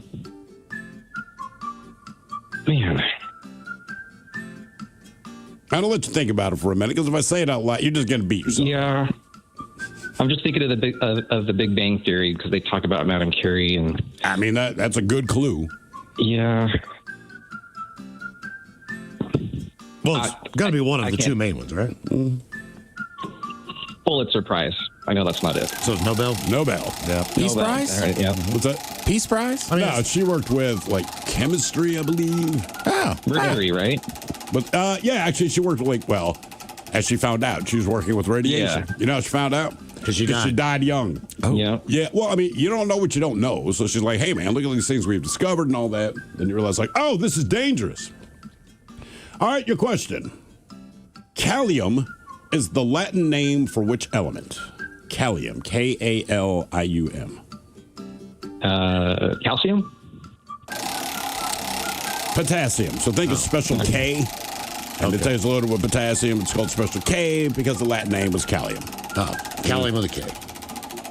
Who didn't know that? I figured it was in C. But I only know. What do they say? Special P? They're probably like, look, bro, we can't call it special P and then think people are going to eat this.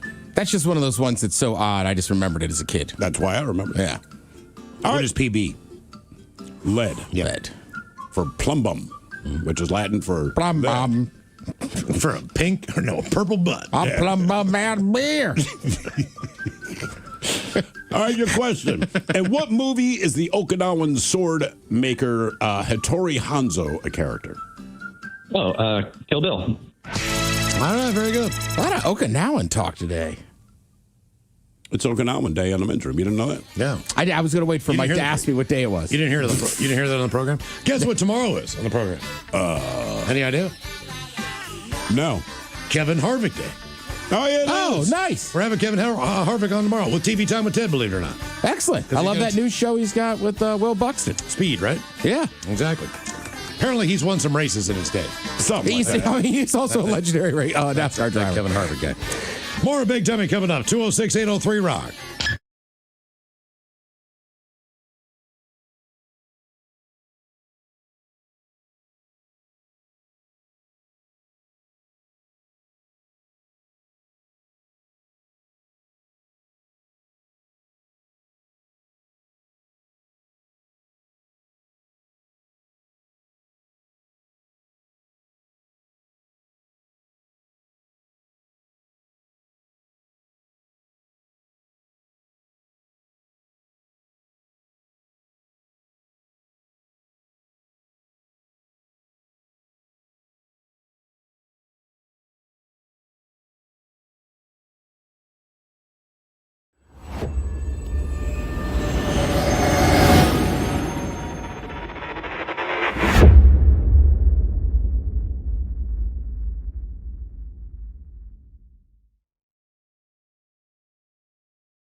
KISW. All right, Arlo, as we like to do, you do a lot of different types of play-by-play, and you've done everything from cricket to NFL football, which broadcasts on the BBC in Europe. Mm-hmm. Of course, you're the voice of the Seattle Sounders FC, and anything else that you can freelance out and make a buck or two.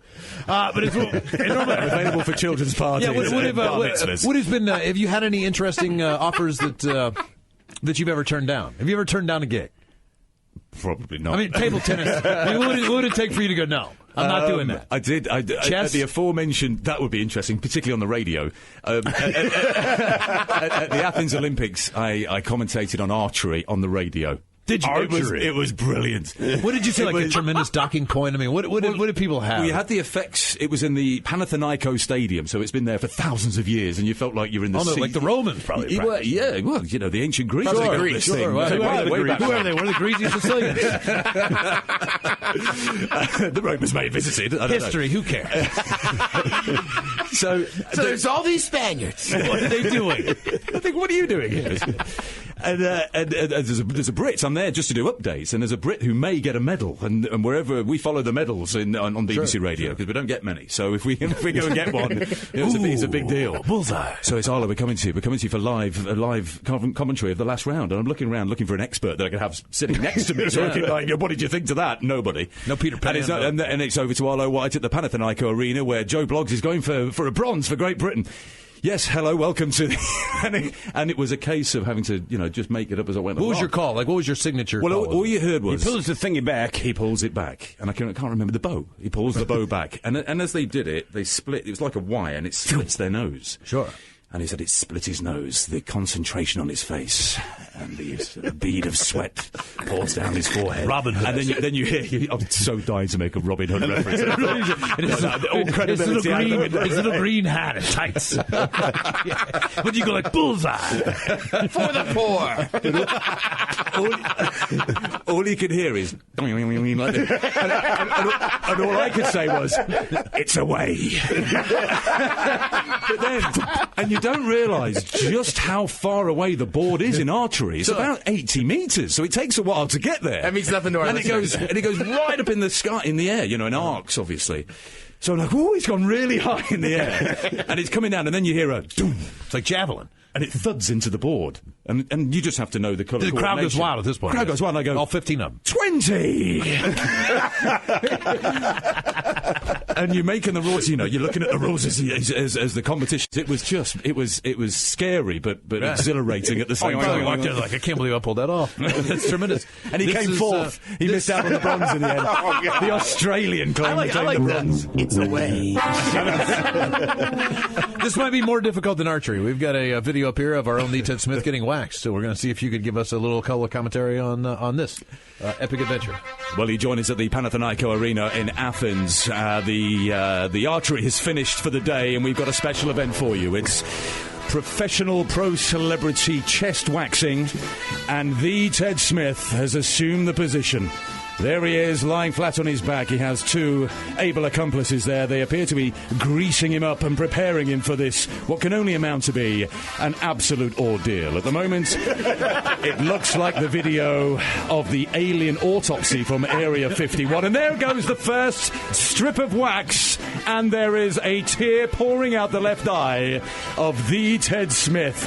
Boy, that looked painful. John, what did you think? Well, I've seen many waxing in my career, and this is one of the most painful I have ever witnessed. Thank you, John. Back to the action. Ted Smith is actually glaring down at his navel there, wondering how he got himself into this mess in the first place. Here comes another piece of wax. Oh, it's extraordinary. Absolutely extraordinary. I think that may have taken his left nipple off.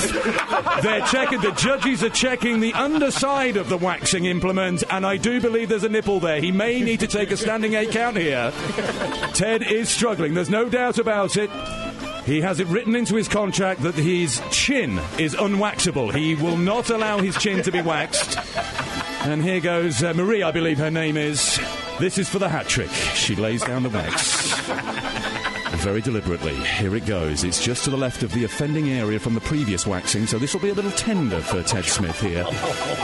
She's just taking the top layer off there, just shaving a bit off with the nail scissors, but here she comes now. Oh, goodness me, we're fast-forwarded to the end. How on earth did that happen? As smooth as a baby's bottom there, the Ted Smith and his chest. It was an ordeal, but he's a brave lad. He's done it for the United States. He's done it for Maryland. Ted Smith is your Olympic gold medalist at chest waxing for 2011. Arlo White, it's a drinking time.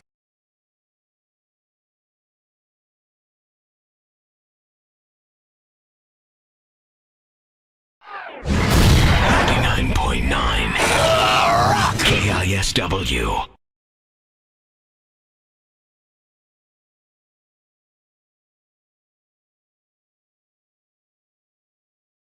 girls on TV. Walk the dogs and sucking down the pocket dog. Look at Duff McKagan live in the studio from. To watch Ted get trimmed. Yes. I wouldn't miss a good man Grab wax. that microphone right there, Duff. Can you believe how hairy this man is? Look at that. Look at that thing.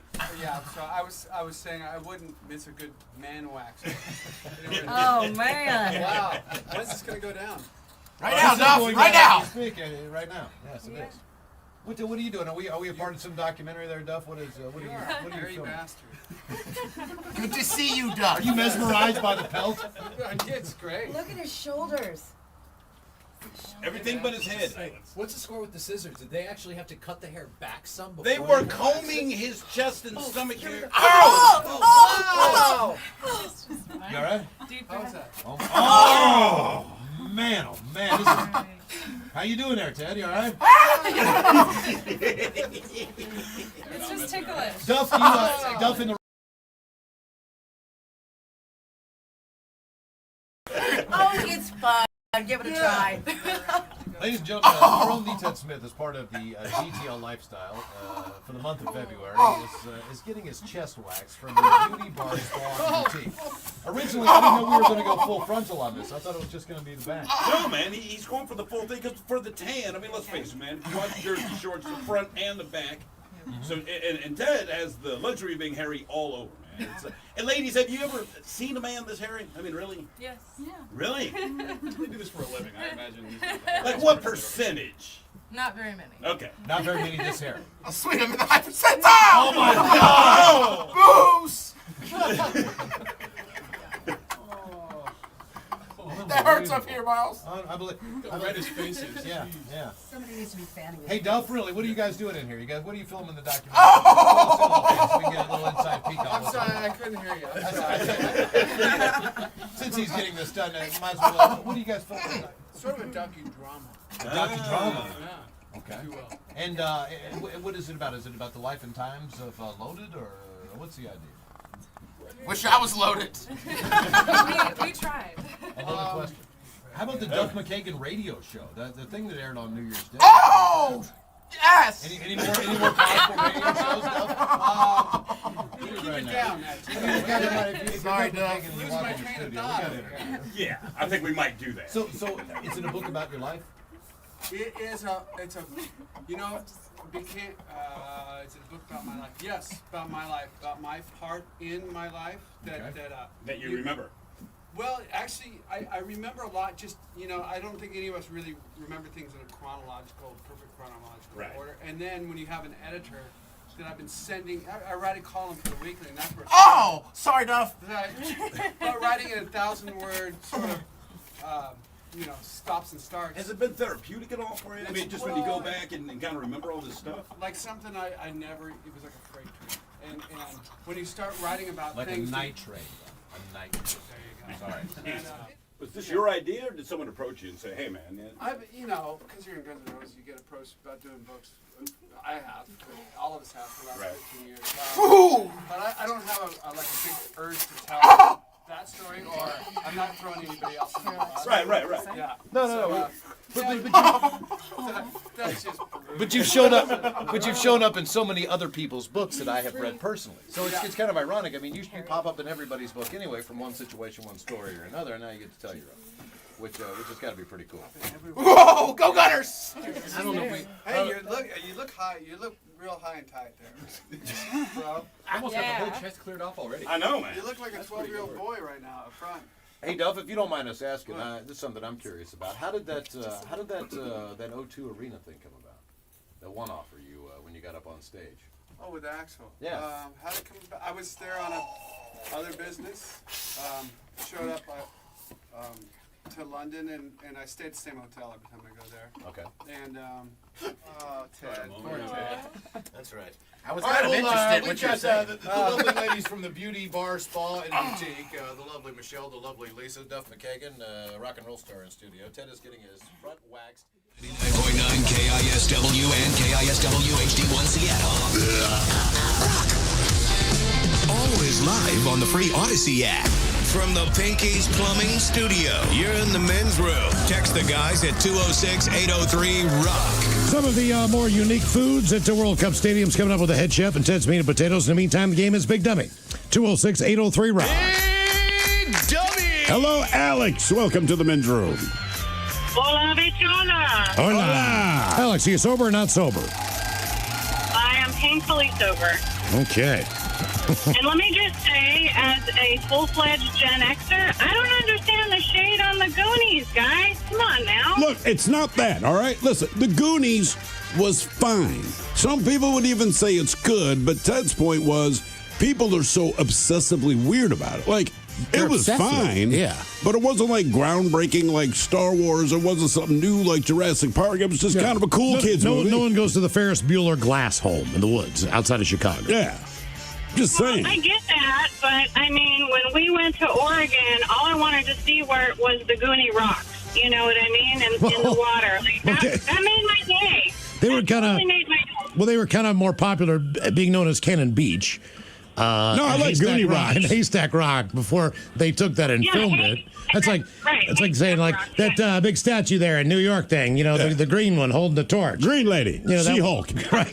I mean, I do want to see that rock just because it's natural beauty. And again, I'm nothing to do with the Goonies. Right, nothing bad against the Goonies. Like, I saw it, like, cool. But, like, people are obsessed with it. It's like their whole personality. Like, I'm a Goonies fan. Yeah, although I do like... I don't want to say that I'm obsessed with it, but I definitely knew the answer for One-Eyed Willie. So, I mean, you know, it's a movie from my generation, that's all. Well, he went on to he had a great career in porn. I also like the name Goonie Rock, Oregon. I think they should change the name. Alex, so you're going to get busted for one in our men's room poll. Are you taking cannibalism, necrophilia, bestiality, or will you be attacked by a shark? Okay, I'm terrified of sharks. Like, that is the one animal I am absolutely terrified of, but I would rather be bitten by a shark than any of that other stuff. Okay, that is the right answer. I'm scared of sharks myself if their goal is to attack me. Although I think my father had the best line. Everyone's talking about sharks, whatever. My dad's like, I'm not scared of them. We're like, you're not scared of sharks. He's like, can they walk? He's like, you got to go there. He's like, how is that an issue? If you can't walk, it's not a problem. Right. All right. Here is your question. Yes, sir. What type of monster was Medusa? Oh, well, I mean, Greek with the snakes on her head. That's the lady. Mm-hmm. Yeah, she had the snakes on her head, and one look she would turn you into a statue. But I don't know, like the like genealogical or whatever the. Yeah, I don't either. Well, genealogically speaking, she's a Gorgon. A Gorgon. And she didn't turn you into a statue. You turned into stone. You kind of, make glass half full. Oh, no. You're a statue. Did Medusa freak you out growing up? Yeah. Yeah. I mean, a hot chick with big boobs, but... Right, but all those snakes on her head. Well, here's the thing. They kept saying she was a hot chick. And we grew up with, like, those bad Sinbad movies. Yeah. She wasn't hot. I'm like, you're telling me not to look at her? That's not a problem, man. She was ugly. Statues are made out of stone, no? Yeah. Mm-hmm. I assumed, I'm with Miles. I thought she was always hot. She's supposed to be hot. I'm saying in the movies, I'm like, that. We have different ideas of hot. Yeah. All right. But wait, she had to look at you, though, right? Like, you could look at her. If you're, like, looking at her ass, like, damn, look at Medusa's ass. I think you're fine. If she turned around and busted you, then you turn to stone. Yeah, when she looked into your eyes. You know what that means? It means she didn't have big boobs. Because typically, hey, my eyes are up here. Yeah. So if she had 38 double Ds, no one ever looked her in the eye. That's a small detail. All right. I've just seen that a few times. Go ahead. Your question, a fruit machine is a nickname for what? A fruit machine. What's up, fruit machine? Hello. A blender? A juicer? A slot machine. Oh, I have no idea. Well, because back in the day, he used to land on fruit. Mm-hmm. Okay, cherries, all that stuff. Cherries were the big Bananas or cherries, yeah. Yeah. I'm going to try that this weekend. What? Just going to call somebody a fruit machine. See what they do? Yeah. Ted got punched this weekend. All right. All right, your question. Ringo Starr narrated the original episodes for which children's TV show? Oh my gosh, I have no idea. Are you too busy watching Goonies? Mm-hmm. I guess so, Down there in Goonie Rock, Oregon. Sesame Street or like the electric company or anything, can you give me like a time frame? Man, honestly, I can't because I aged out of it before this show ever became popular. But I'm guessing, was it 80s? Yeah, it's definitely in the 80s. And he was always trying. Right. Okay, I know this is wrong, but I'm just going to say Fraggle Rock. Thomas the Tank Engine. Thomas the Tank Engine. All right. Yeah. I was like, Inspector Gadget? Now, if you look at Thomas, he wears Skechers. That was one of the things that gives it away. Question 4, Alex. And he plays drums. Yeah, all those things. Mm-hmm. Question number 4 for you. Ibiza is a part of what country? Ibiza? Yes. Ibiza, I've never been there. Me but neither. I want to say, this is probably wrong, and I suck at geography. Spain? Yeah. No, that's right. There you go. Yeah. Very good. Ibiza, That's part the of party the area fun, down there, man. Yeah. Game is Big Dummy, 206-803, Rob. Dummy! Hello, Eddie. Welcome to the men's room. What's going on, boys? Eddie, sober or not sober? Freshly baked. Freshly baked, Eddie. All right. I don't know, Eddie, what was that robot sound in the beginning? Oh, he's playing a mouth harp. Ah, okay. Oh. Too hard, yeah. What's his name? This one's Steve. Oh, cool. Eddie, you're going to get busted for one. You're taking cannibalism, necrophilia, bestiality, or be attacked by a shark. Now, Steve, you changed my mind because I've always thought if we get itchy about giving steroids and things to animals that we eat, who do you know eats a good enough diet you'd want to eat some of that? It's kind of an awkward, displacement of proteins. But the whole argument of going to jail and people probably not messing with you kind of pushes me the other direction now. You're going cannibal? I would go cannibal, but, I don't want to risk the life or death with the shark. Personally, that's just, I'm a sissy, I guess.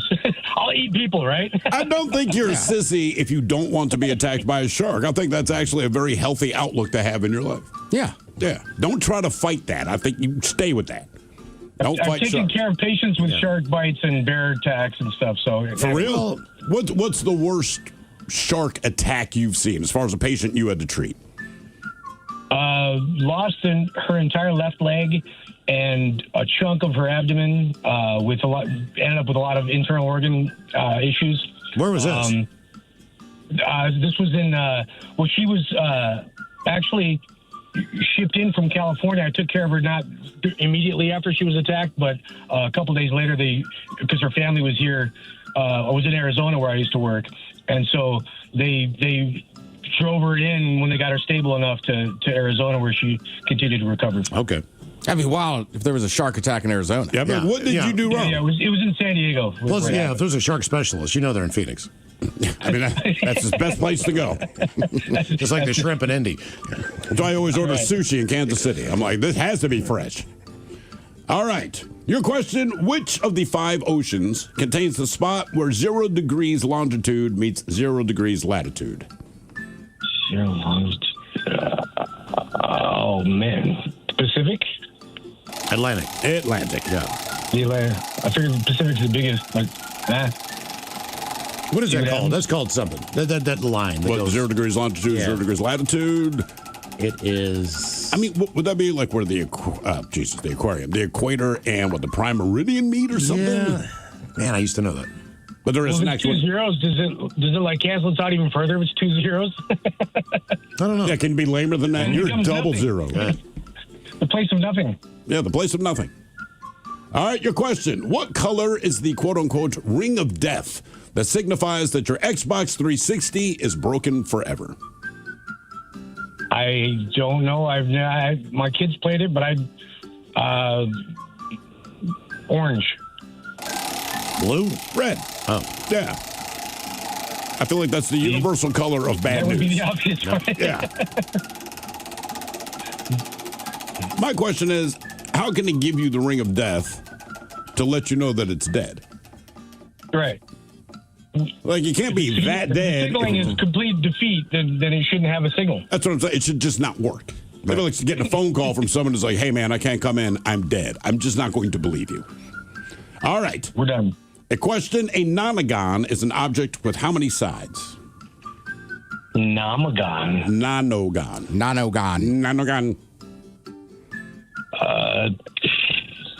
19. Yeah, 10. 9. A decagon has 10. Nanogon has 9. Question 4. Question number 4. What is a dried plum? A dry what? Plum. That would be fig. Date. Oh, see? A prune. A prune. None of us were right. Yeah. Prune. Okay. 5.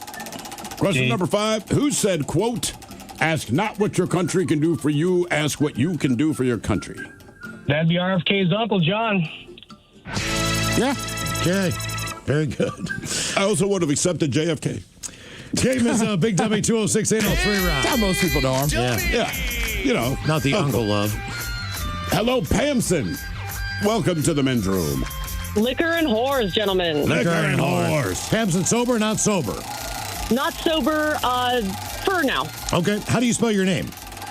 It's with a T. Tamsen. Tamson. All right, Tamson. I thought you said Pamson. Okay, I could tell had. No, it's okay, Ted. I know you had trouble. It's all good. It's like Tamson and Delilah. Oh, wow. Well, Thrill asked me. Taking shots from Tamson. Pamson. I go, that's what she said. That's how she spelled it. All I right, just want to make sure I was reading it right. Tamson, you're going to get busted for one. Are you taking cannibalism, necrophilia, bestiality, or be attacked by a shark? Well, if you don't mind, I've got actually the quickest story to answer this, and it has to do with my name. Have you gentlemen heard of the Donner Party? Yeah. Yeah, of course. They ate each other in Oregon. Well, for some godforsaken reason, my mom was reading a book about the Donner Party when she was pregnant with me, and the wife of the leader of the party, George Donner, her name was Tamsen Donner. And that's where I get my name from. Your mother so named got to answer you. cannibalism. You got to do cannibalism. Sweet. That's how you got your name. Look, it's right. That's a family lineage. I mean, look, man, even if that's true, if I'm your parent, I'm just not sharing that with you. Oh, no, it's carried me my whole life. People ask, what's your name from? Where'd you get your name? And my story always starts with what I did just now. Well, have you heard of the Donner Party? Great. And I get weird looks for that all the time. Your mother should get the weird looks. Now, my question is, so Tamsen was the wife of the leader of the party, you said? Mm-hmm. Correct, yeah. And she was pretty famous for, staying behind, taking care of the children, making sure everyone got rescued. Was she one of the cannibals? No, it sounds to me like she was one of the cooks. Well, she supposedly was never resorted to cannibalism, but she cooked did them kind of food. get murdered at the end, so that's not the best either. Yeah, I mean, look, if a cop says, I pulled you over, there's a good chance I'm going to say, I don't know. Tell me back then the dad cooked the food? I don't think so. Yeah. I think she's cooking it. She might not eat it, but she's making it. Technically, in a wagon party, you'd have one guy that cooks. All right. That is true. Okay. Cookie. All right. Or Tamsen. We'll never know. Famous Catholics as well. Okay.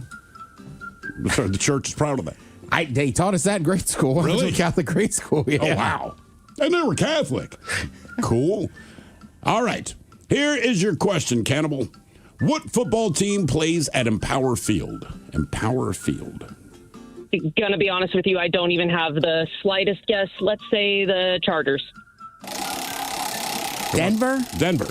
It is. I mean, it's tough now with these corporate sponsors. That's why I asked it. Yeah. Because when I saw it, I'm like, oh, that's where they play. It used to be like Candlestick, Yeah, the Three one- Rivers, No, or even Heinz Field was more memorable than what it is now. Like Acashore? I don't know. Acashore? I Something? think it's Acashore. yeah.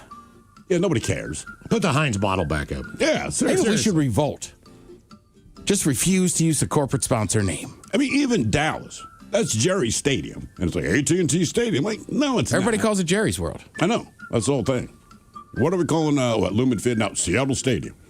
Yeah, Seattle Stadium. See, I refuse to say because I'm like, look, FIFA, I know they don't want sponsors and all that, but but you're not playing in Seattle Stadium. You're playing at Lumen Field. You can call it Chuck if you want, but guess what? You're still playing at Lumen Field. Call it anything you want. That's where they're at. It took me a while to just even shake CenturyLink.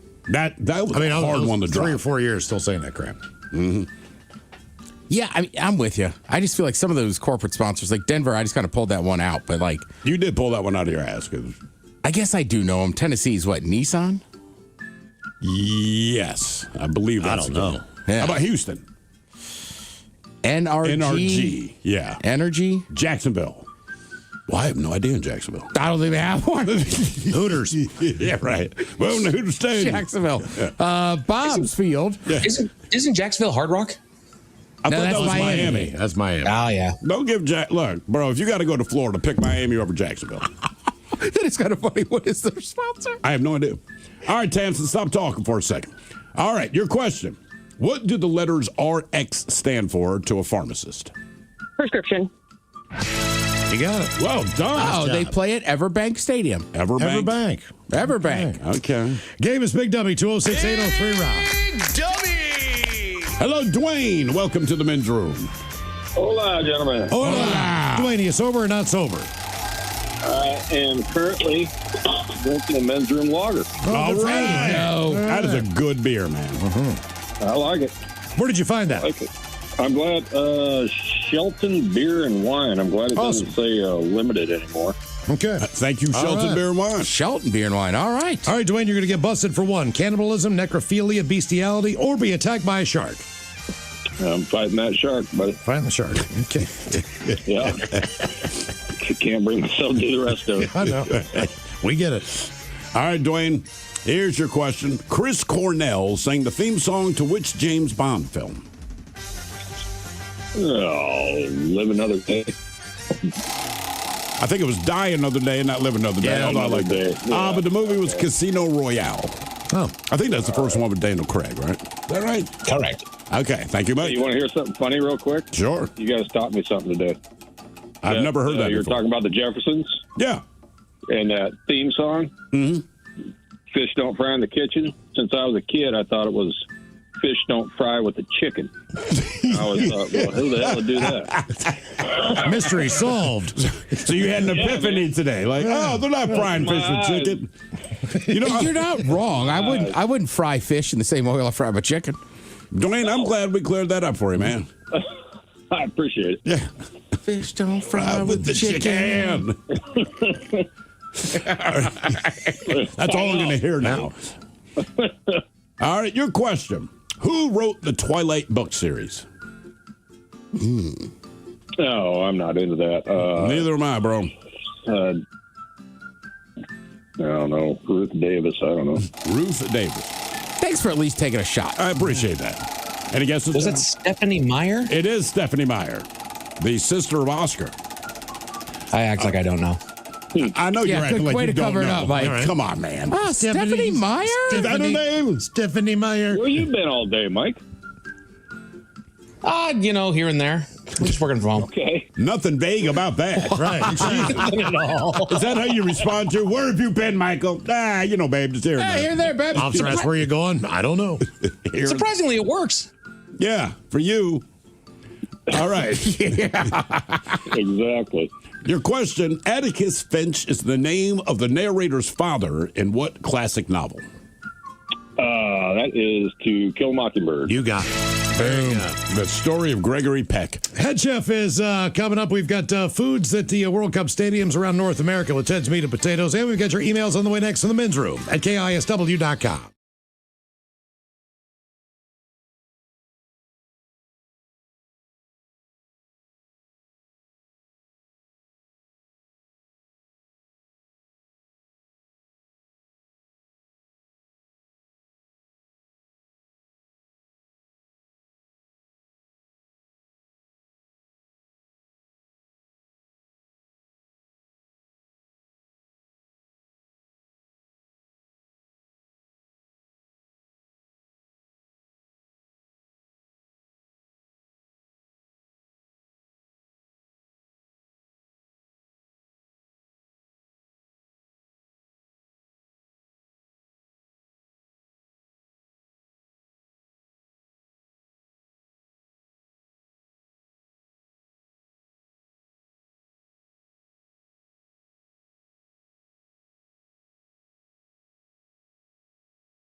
From coast to coast and around the world. If it's not important, you'll hear it here, exclusively on In Action News. Here now are Stone Ledbetter and Felix Foxworthy.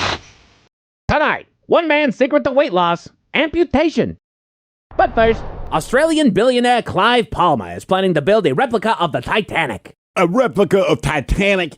Why? Because it ended so well the first time? I truly don't know, but it's called Titanic 2.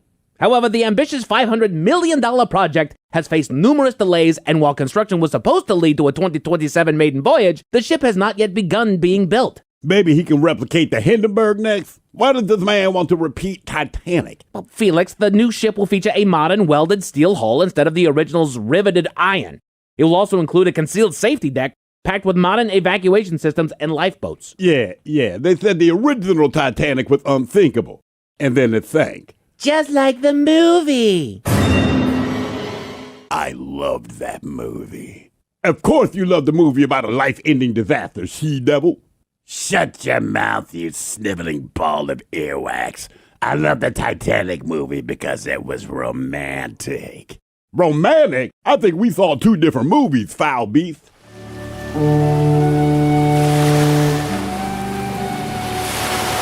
Look, everyone! I'm the queen of the world! Woohoo! Queen of the world! Yay! Hey, Captain, don't freak out to anything, but I think you should know something. Is this about the hair that you found in the butter? I talked to the kitchen staff and they assured me No. This is not about the hair and the butter. There's something else you should know. What's that? Iceberg! Straight ahead! Cheese and rice! Full stop! Yeah, I don't think that's going to work, my man. This is a cruise ship, not a skateboard.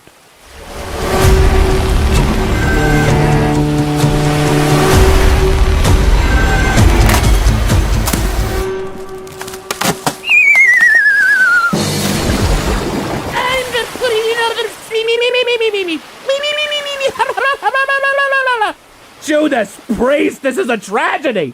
But it is my duty, as captain of this mighty vessel, to go down with the ship.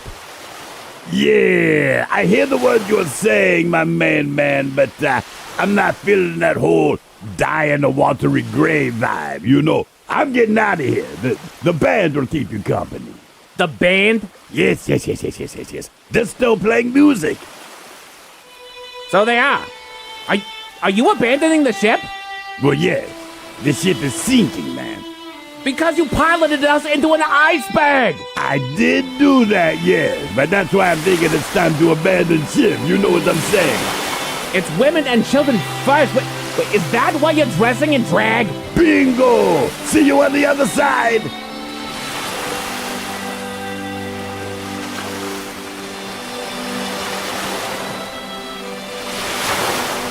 Are there any survivors? Hello? Anyone out there? Thank goodness you're here. Help me onto the door. No. What? No. What do you mean no, Lady Evil? Help me onto the damn boat. No. Come on, Sea Devil. You just asked if there were any survivors. Other than you annoying little pimple. Come on, woman. Help me up. The water's freezing. No. I'll tell your wife and kids you love them. I don't have a wife or kids. So I can't share the good news with anyone.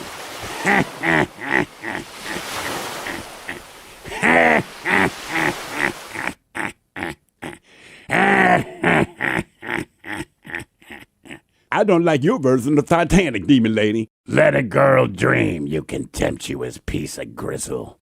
Well, Dolores, if you're truly interested, maybe you can book a ticket on Titanic 2. Only if I can push Mr. Foxworthy into the chilly ocean. That's cold, Queen Ugly. Exactly. Well, you'll both have time to think about it. While the project website is actively promoting Titanic 2, maritime analysts have pointed out that a shipyard has yet to be officially contracted to build it. I'll wait. And if you wait, we'll be back next hour. I'm the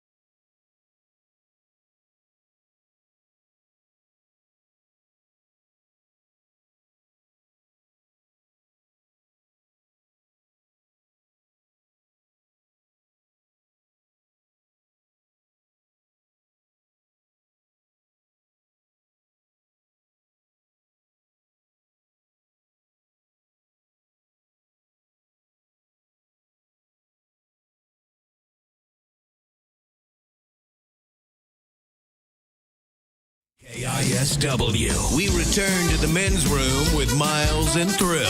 Head chef on the way. Ted's Meat and Potatoes got the foods at World Cup stadiums around North America. But first, time for a few emails from the men's room at KISW.com. You've got mail. You've got mail. And we'll jump right into the birthdays, brought to you by Men's Room Roasted Red Salsa from San Juan Salsa Company. Dip responsibly. All the guys want to wish my best friend Matt an awesome happy birthday. Can we get some dirty Germans on what he should do for the big day? Thanks, guys. You all are awesome. That from Justin in Renton. Yeah, this one is very simple. You buy yourself an apple pie, you warm it up in the microwave for 15 seconds, and then you put your penis in it. Yeah, if it was the other time of year, I'd say you get a pumpkin pie. No, that's too good. Yeah. Do not ruin the pumpkin pie. It's almost warm enough for key lime pie. Yeah, beware the citrus. If you had to put it in one, what would you put it in?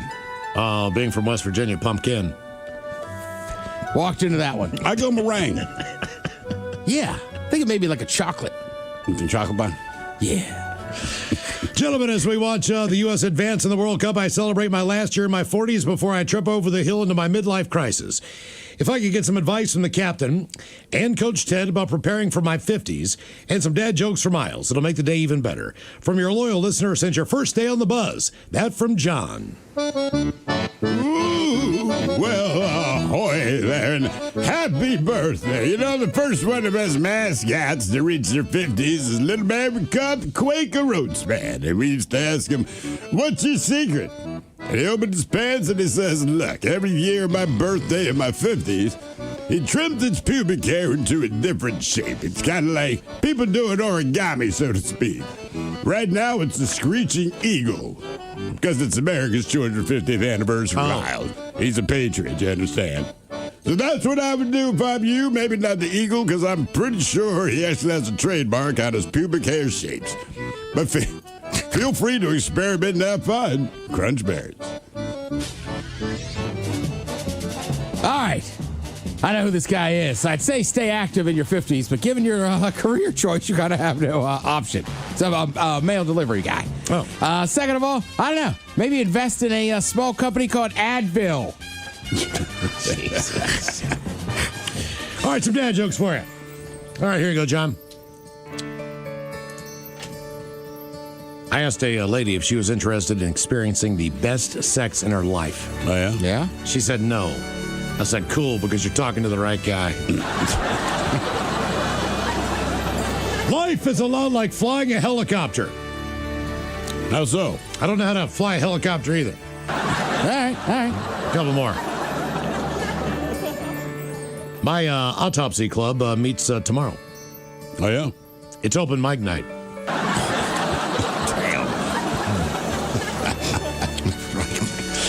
Three pregnant women are in the waiting room waiting for their first ultrasound. Okay. The brunette says, I know I'm going to have a boy because my husband was on top. Redhead says, I know I'm going to have a girl because I was on bottom. The blonde says, oh no, I'm having puppies.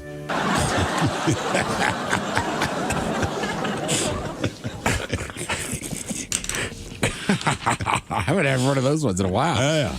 But y'all, today marks the beginning of my 41st trip around the sun, and the first time in 11 years of being a faithful listener almost every weekday afternoon on my commute home, I actually remembered to send in my own birthday shout-out. I've thought about this a lot, and I believe I have the perfect soundbite compilation. So, can I get a bong rip, an uh-oh look out, a fart medley, and you guys talking all over yourselves about the best and worst parts of being 41. Thanks for always making me laugh. Cheers, Bacholas. That from Allie in Tacoma.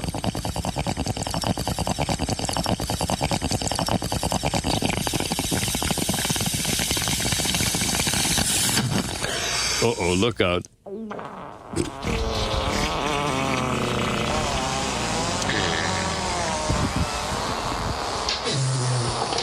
That's the one to kill them. Boom. Yeah. Okay. All right, yeah, The best thing about being 41. Oh, you know, 41 isn't that bad. People Right, cared kinda last freaked year. out. They're not going to care But you never know. this year. And Curveballs they will wait show up. 4 years A lot of things before happen. anybody Yeah, get a it's pink over. ass. That happened to me when I was birthday, man. That's the long and short of it. All of the Jones, can I get a birthday shout out for my husband, best friend, baby daddy, and one of your most loyal listeners, John?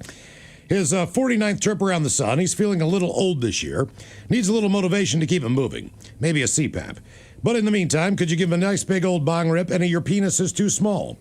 Much love and happy of all birthdays from his redhead Greek goddess wife and his beautiful actual Greek daughter in University Place. Thanks, guys. Appreciate it.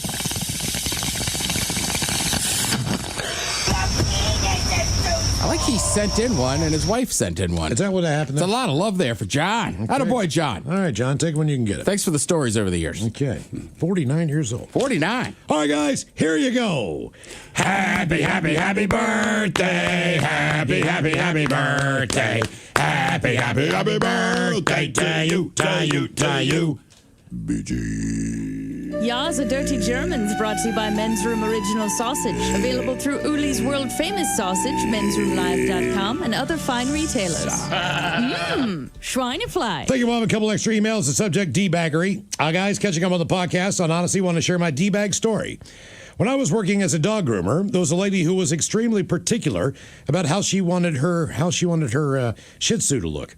All right. She brought the dog, it was essentially a diagram filled with arrows and at least 20 different notes showing us what the dog should look like. Oh, my God. She brought her dog in a few times, but eventually she threw a fit about how we never do it right and left.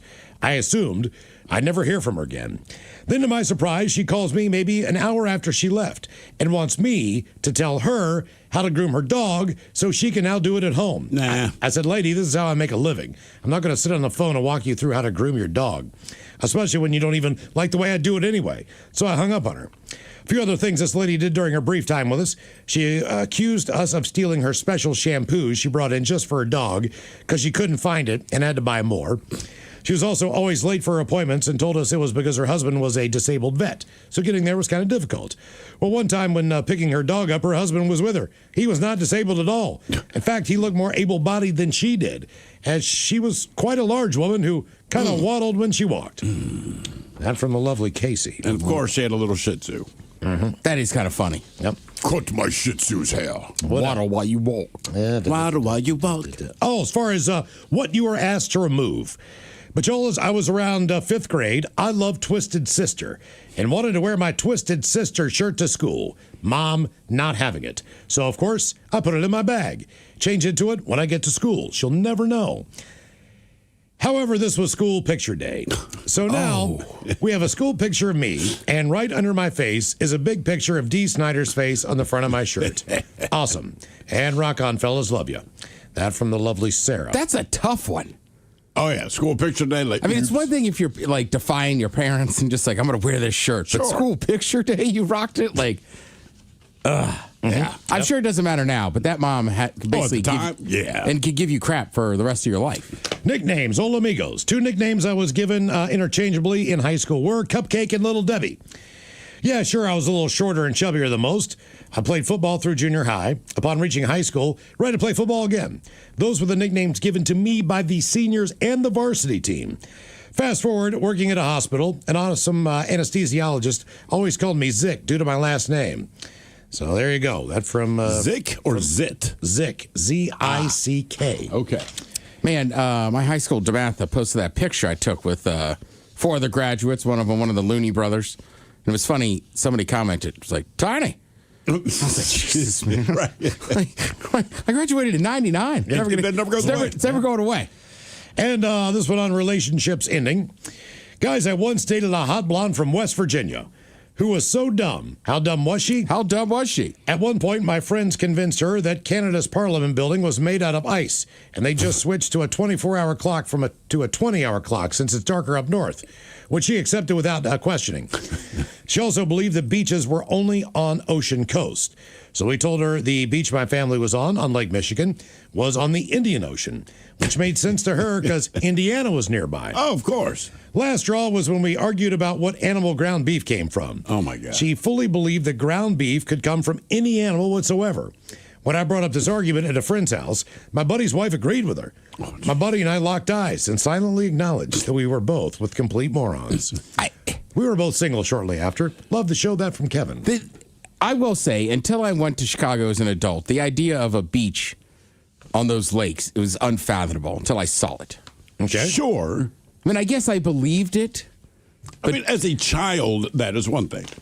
Like as any movie or TV show you see. Where I there's was a 21 beach. when I went to Chicago. Jesus, man. Never mind. And finally, iPhone in the water is the subject. 1 month ago, my dad, my daughter, and myself were having a wonderful day on a boat on Lake Washington. We came back to the marina. I asked my daughter to clean the goose poop off of the dock. Well, she was FaceTiming with her friend while brushing the poop off the dock with my iPhone. She dropped it in the marina while I was tightening the lines. iPhone 14 Pro Max. As soon as she dropped it, she started tearing up. I ran to give her a hug and said, it's okay, it's just a phone. It was an accident. While in my head, I'm thinking, all my photos and videos from Tokyo, Vegas, San Juan Islands are on there. Anyway, I ended up upgrading to an iPhone 17 Pro Max. $1,400. Jesus, man. $1,400. No, thank you. All right, coming up at 5:08, we'll drink a toast with a shot of the day. But first, time to open wide and sample Ted's meat and potatoes. Now, here's your host, head chef of the men's room, the Ted Nugent. That's Jefferson House. Thank you, folks. Thank you. Miles, Thrill, have you caught the World Cup fever yet? Yeah, I'm watching it every single day.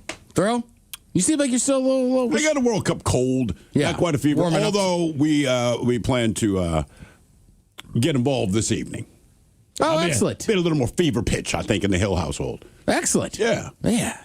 Well, tonight's a fun game too. Can't lose. Well, sure. All right, so I think most people, maybe most people don't know this.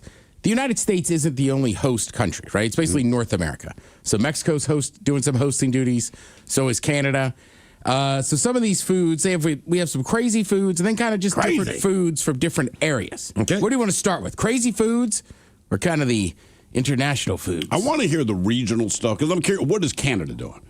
Okay. All right. Up in Toronto, you have a bison Birani, spices from the subcontinent, meat, Canadian prairie beef. Biryani. I don't know that Canadian prairie beef is really a big sales pitch for me. I think it is. I'm sure it's good. I'm just saying the name. If I saw it on the menu, like, ooh, babe, they got Canadian prairie beef. Was it like bulgogi or something? No, biryani? No, I mean, as far as what its presentation. Is it just like shaved beef? I don't know. I mean, grilled? What's it say? The grains swell, the meat stays tender, the whole pot sings louder than any chant, is what they say. A single spoonful will feel like a gold celebration on repeat. All right. Okay. I don't know if a lot of people realize how the massive, I was going to say, like Indian influence in Canada. Oh, God. Especially in Toronto. Correct. Yeah. I'm pretty sure they have specifically sports announcers for hockey. But they're all, you know what I mean? They just had a huge influx of those immigrants and they love it. But they're the only ones. I'm going to screw this up. I don't know which language they're speaking, but I don't know. Hindu? Just say Indian. Yeah, okay. I know that's not what it's called, but I'm not sure what it is. All right. Now, Vancouver, you will know what they're salmon. No. Let me give you a hint. Oysters. It's pretty simple. It's pretty generic. Poutine. Canadian thing, but think of like Tim Hortons. Like West Coast. I mean, think about us in Vancouver. It makes sense. You're right. It's poutine, but it's a specific kind. Crab poutine? No. Damn. Plant-based poutine. Oh, come on. Oh, yeah. Jesus. Fries, vegan cheese curds. Vegan cheese curds? That ruins it already. Yeah, I'm with you. Because they're not cheese curds. It's just curd. Does that even melt? Ew, man. It's a soy curd. Oh, I would be pissed if I traveled around the world and you're out for me like vegan, like that's your big thing. Mm-hmm. All right, let's go down to Atlanta. Oh, man. Lemon pepper wings. All right, not lemon pepper, but you're right on chicken wings. Jerk spice chicken wings. Ooh, okay. I'm down with that. Yeah. As they say wings bathe in an authentic Jamaican jerk seasoning. Yeah, man. Yeah. Smoked over that hickory. Drizzled with a raspberry glaze. Man, if you can do jerk right. Yeah. I'm with you. And I think jerk chicken... Atlanta's going to get very, very close to just making it so hot you can't eat it. That's so my issue. If you have a wet spice with jerk, which typically you rub chicken with, yeah. I mean, you got to be extremely careful. Correct. Fire your ass up. But here's the thing. It's Atlanta. They're going to get it right. And two, in Atlanta, they don't care if your mouth burns. No, they don't. But for me... right. You and I might be a little different, but yeah. All right. Now, Seattle, we're kind of famous for the Seattle dog. Of course. Do you know what they're offering for this one? Is there some new topping on it or something like that? Yeah, I would say think of our influence here. Well, Miles actually brought it up earlier. So Korean barbecue hot dog? Kimchi glazed corn dogs. Traditional corn dogs get a Korean twist, fermented kimchi glaze, a hint of gochujang, and a crunchy exterior. I mean, look, they took fair food from Kansas. I would try it. All right, it doesn't sound bad, but it's just like, okay. But Korean corn dogs are a different beast. Some of them have like cheese on them and like the... Have you had Korean corn dogs? Or I've seen photos of them. I have never gotten involved, but it's like a whole new thing. All right, okay, I'll give it a try. And they take it up a level. Yeah, like I said, I would absolutely try it. It sounds underwhelming, but I'm sure it's very good. I haven't had a corn dog in a long time, right? Even the minis? That's a lie. I had a mini corn dog Tuesday night. That's a long time. Dude, that's 3 days ago, man. Jesus Christ. I've been had one in a long time. It's been at least 48 hours. Been a minute. You probably used to haven't even pooped it yet. It's still in you. Okay. I was thinking corn dog on a stick, but yeah. You're right. Mini corn dogs count. God. How many did you have? Well, there was an order of 8, so I had 4. We split it. That's a lot. You had 4 corn dogs and did not remember 48 hours ago. Jesus Christ, man. I know where you were then. You know what? That's where I had my most recent one, and that's why. Well, they just added it to the menu. I know. Okay. I know. God damn it. Jesus. All right. Tuesday. It's in my lower intestines right now. Well, mini corn dogs don't count as a corn dog. Yes, it does. It's just mini. It doesn't have a stick. A foot-long hot dog is still a hot dog. Right. Would you say if you went home and you ate little cocktail weenies, would that I mean, you're eating hot dogs. That's not the same. Are they in cornmeal and deep fried? No, they're just naked. Well, no, of course. Oh, no, the corn dogs, yeah. I mean, they're corn dogs, Dad. They're just small. It's like a miniature horse. It's still a horse, man. Exactly. It's like a slider. It's still kind of a hamburger. Right. I guess you're right. Jesus. I guess I just... 2 days. 2 freaking days. That's been a long time. Well, I was very confident. I've slept twice. I was like, man, I haven't hunkered down on a corn dog. What about mini ones? Well, yeah, sure, those. Yeah. Tuesday. I don't know. Yeah. I mean, not even last month. Like 2 days ago, man. Tuesday. Anyhow, the Korean corn dogs are a whole different thing. I kind of like this one. In Mexico City, you can get a saffron-infused tostada. Ooh, okay. Yeah. If you know what saffron is, then there you go. I like saffron. They should serve their churros, man. There's a place in Mexico City, I guess they have like the world's best. Yeah. And we accidentally found, like a friend of ours was like, dude, if you can find it, go to this place. I don't know what you know about Mexico City. It is massive, so you don't just find anything. But we were looking for something else entirely. My wife taps me, and she's like, that's the place. Oh, nice. We got more churros than any human being should. And trust me, the kids were involved. We took them all down. They are so freaking good, man. What else was on there? It's kind of interesting. I like down in Houston, you can get a coconut lime aqua fresca.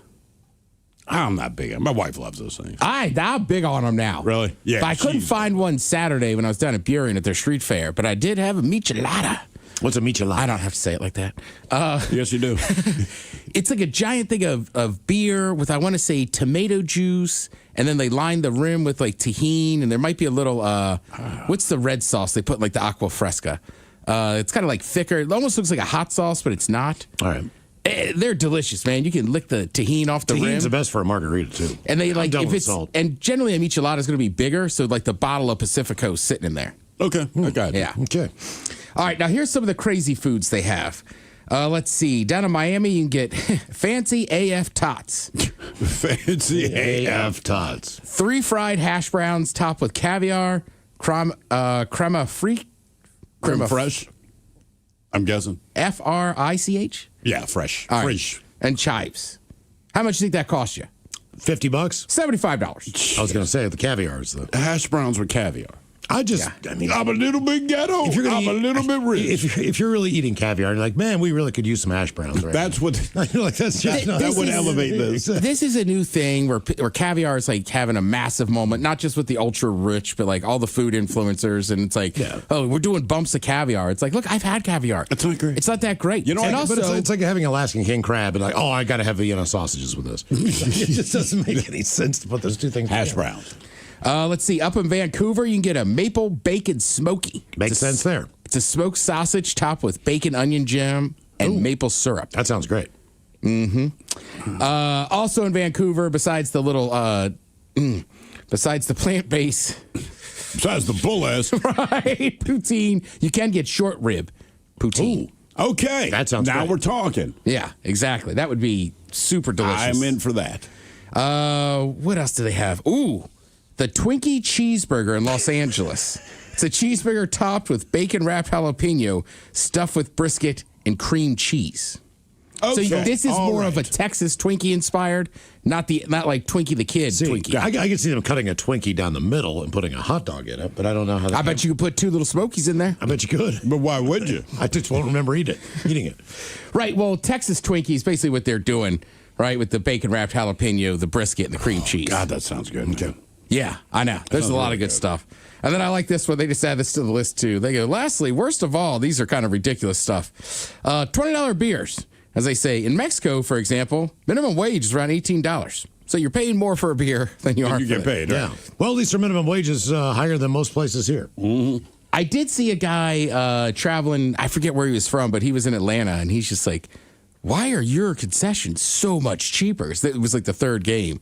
Because Atlanta, again, they do a great job of specifically having like affordable items. They have crazy stuff too, right? You can still spend $25 and some. But you can also not, right? They give you the option of not going broke. Correct. Hear that climate pledge? Well, the thing is, and nobody wants to hear this. Well, nobody on the business side wants to hear it because they can't get their head out of the mud. Atlanta, again, they offered all that and they found out they made more money. Yeah. Right? Because more people spent money. And more people came to show up because they could afford it. Yeah. You know? Yeah. That's a blank idea. Okay, coming up, it's a 5:08. We'll drink and toast with the shot of the day. You are listening to The Men's Room.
From coast to coast and around the world.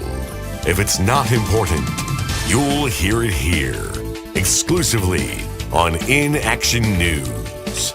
Here now are Stone Ledbetter and Felix Foxworthy. Tonight, one man's secret to weight loss, amputation.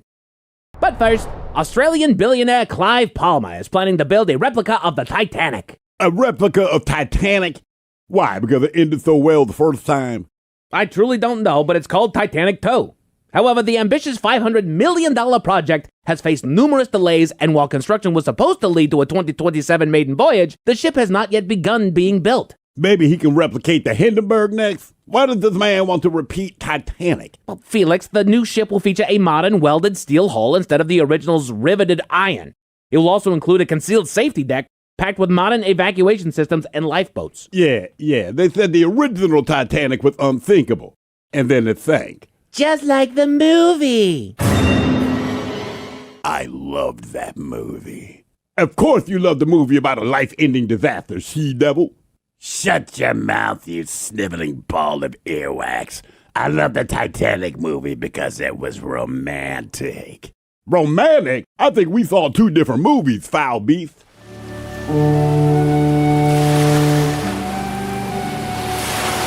Look, everyone!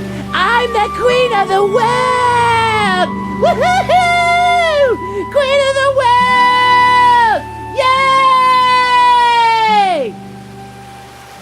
Hey, Captain! Don't freak out to anything, but I think you should know something. Is this about the hair that you found in the butter? I talked to the kitchen staff and they assured me No. This is not about the hair in the butter. There's something else you should know. What's that? Iceberg! Straight ahead! Cheese and rice! Full stop! Yeah, I don't think that's going to work, my man. This is a cruise ship, not a skateboard.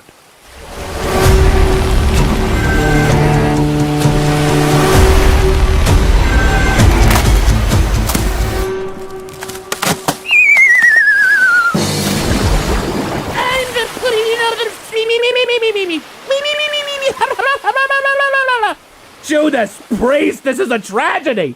But it is my duty, as captain of this mighty vessel, to go down with the ship.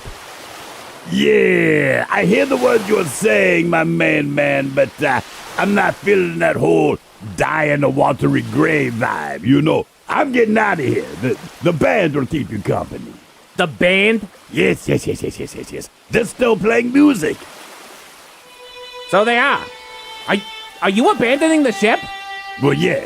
The ship is sinking, man. Because you piloted us into an iceberg! I did do that, yes. But that's why I'm thinking it's time to abandon ship. You know what I'm saying?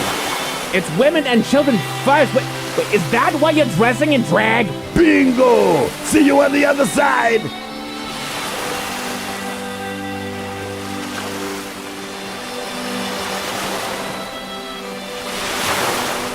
Are there any survivors? Hello?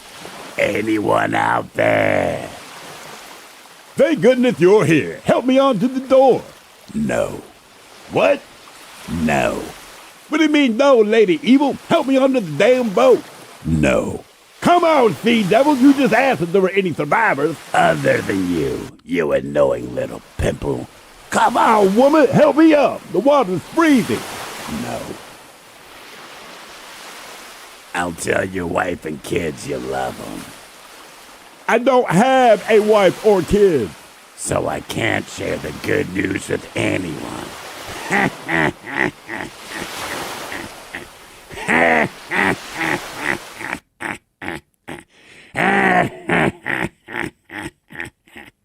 I don't like your version of Titanic, demon lady. Let a girl dream, you contemptuous piece of gristle. Well, Dolores, if you're truly interested, maybe you can book a ticket on Titanic 2. Only if I can push Mr. Foxworthy into the chilly ocean. That's cold, Queen Ugly. Exactly. Well, you'll both have time to think about it. While the project website is actively promoting Titanic 2, maritime analysts have pointed out that a shipyard has yet to be officially contracted to build it. I'll wait. And if you wait, we'll be back next hour. I'm the queen of the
KISW. The men's room returns with Miles and Thrill. All right, coming up here, it's 5:08. We'll drink and toast with the shot of the day. We do have your headlines on the way at 5:50. But first, quick check with Mike Hoff and some of the stories and headlines he is not working on. Well, thank you, Miles. Channel 1, Ted. Yep. Thank you. The numbers are in. The state that leads the nation in bed bugs, Michigan. Really? So they like the no idea cold. why. So damn youpers. Has anybody here ever experienced bed bugs? I have not. I mean, knock on wood. Ted? No. I'd like to keep it that way. Right? There was like a 1 in 59 chance in Michigan that you were likely to encounter bed bugs. And I thank God I haven't experienced that. Well, as soon as I bought my new mattress, the guy said, this liner will keep bed bugs from being there. It's like a plastic thing that you zip around it. And that's all you got to say. I was like, give me one. I mean, honestly, man. If I'm buying a new mattress for thousands of dollars anyway, what's a $30 cover? Like 10 years ago, maybe, is when I found out bed bugs were real. I'd only heard the reference, good night, don't let the bed bugs bite, whatever. I thought it was something stupid the parents said. Then I found out bed bugs were real, and I'm like, Jesus, man. Okay. 100% the same. I always just thought it was something people said. Yeah. That's one thing that if I ever encountered it, this is non-negotiable. I need to be able to be comfortable and know that there's not creatures in the bed with me. I think that's fair. I think that would just, I would sleep on the floor. I can't do it. Then you get floor bugs. Yes, yeah. Those are just called cockroaches. Apparently, one of the quirks of Gen Alpha is they're speaking Minionese. What generation is Gen Alpha?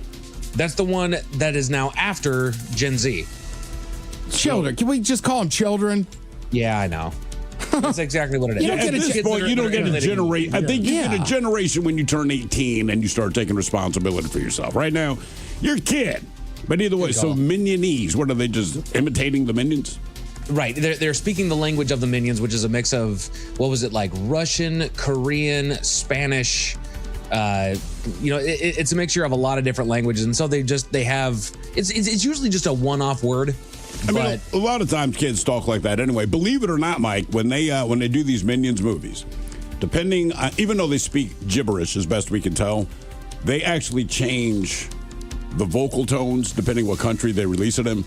Because they said, look, the thing about when we watch it in States or Canada, maybe Australia, you can get a sense of what they're talking about, not word for word, but you get an idea. And they said you would do the same thing like in Japan, but because they inflect different than we do here, it made absolutely no sense. So they realized, So it's all just based on the inflections of the language. Right. No, they never speak an actual language, but they do the inflections right, depending on the country. So Australia, they got more of a good day, mate, kind of a roll to it. Right. They're going to sound a little more like that. Russia, they would probably just don't smile or something. I like that. That makes perfect sense. I don't think they knew until they released the first movie and they realized, because everyone likes the Minions. You can like or not like the Despicable Me movies, but the Minions, you can even watch a commercial and you chuckle, right? And they realize they're just not testing well. And somebody said, man, just change the inflection to whatever the native tongue is there. And sure enough, they're as popular around the world now as they are here in the States once they change the inflection.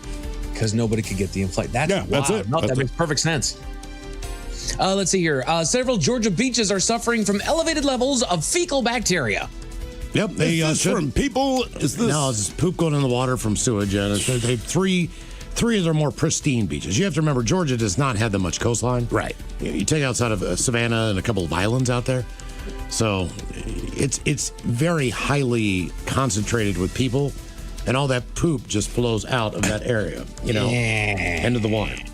I like how they say elevated, because what that really means is doesn't matter which body water you get into, there's fecal matter in as far as the East Coast. It's also kind of in a little mini elbow of the East Coast, so it kind of cuts in where Savannah is down through South Carolina, then goes back east on Florida. So you're in a little bit of a pocket that a poop pocket. Yeah, that doesn't get a lot of poop pocket current. A toilet bowl, if you will.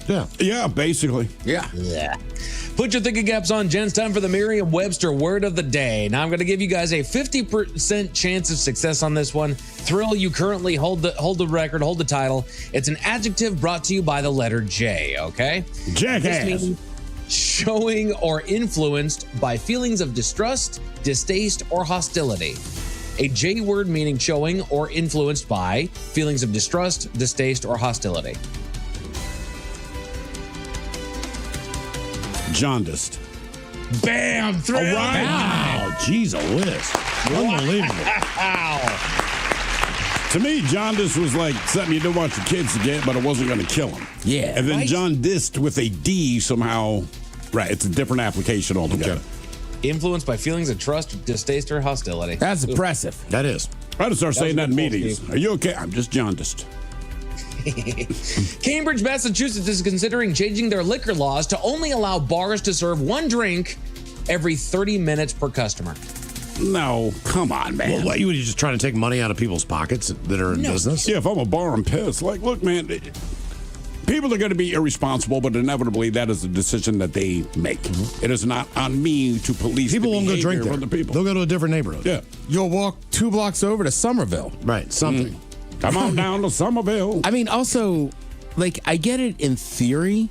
I get but it. also sometimes, like, I don't know, like, I'm sure everybody in this room does it. Me and my brother are famous for it. If we order pizzas, we will go wherever we're going. We will go sit at the bar at the pizza place or the bar near the pizza place.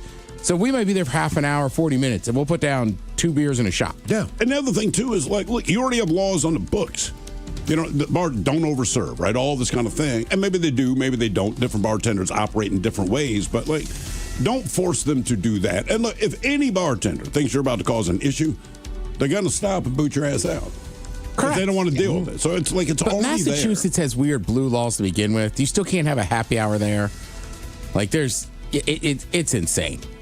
And as much as it costs, well, Boston's expensive. I don't know about the rest of Massachusetts, but like, bro, all the money it takes to live here, I'm going to go ahead and do, you know. Well, I'll put it to you this way. My cousins lived in Somerville. Right next door is Cambridge, where Harvard is. So it's much pricier neighborhood. Right. And then you have these ridiculous rules. Yeah. Just if you can hear my voice, trust me on this one. Forget Cambridge. Go over to Somerville. You go to Red Bones. You have fun.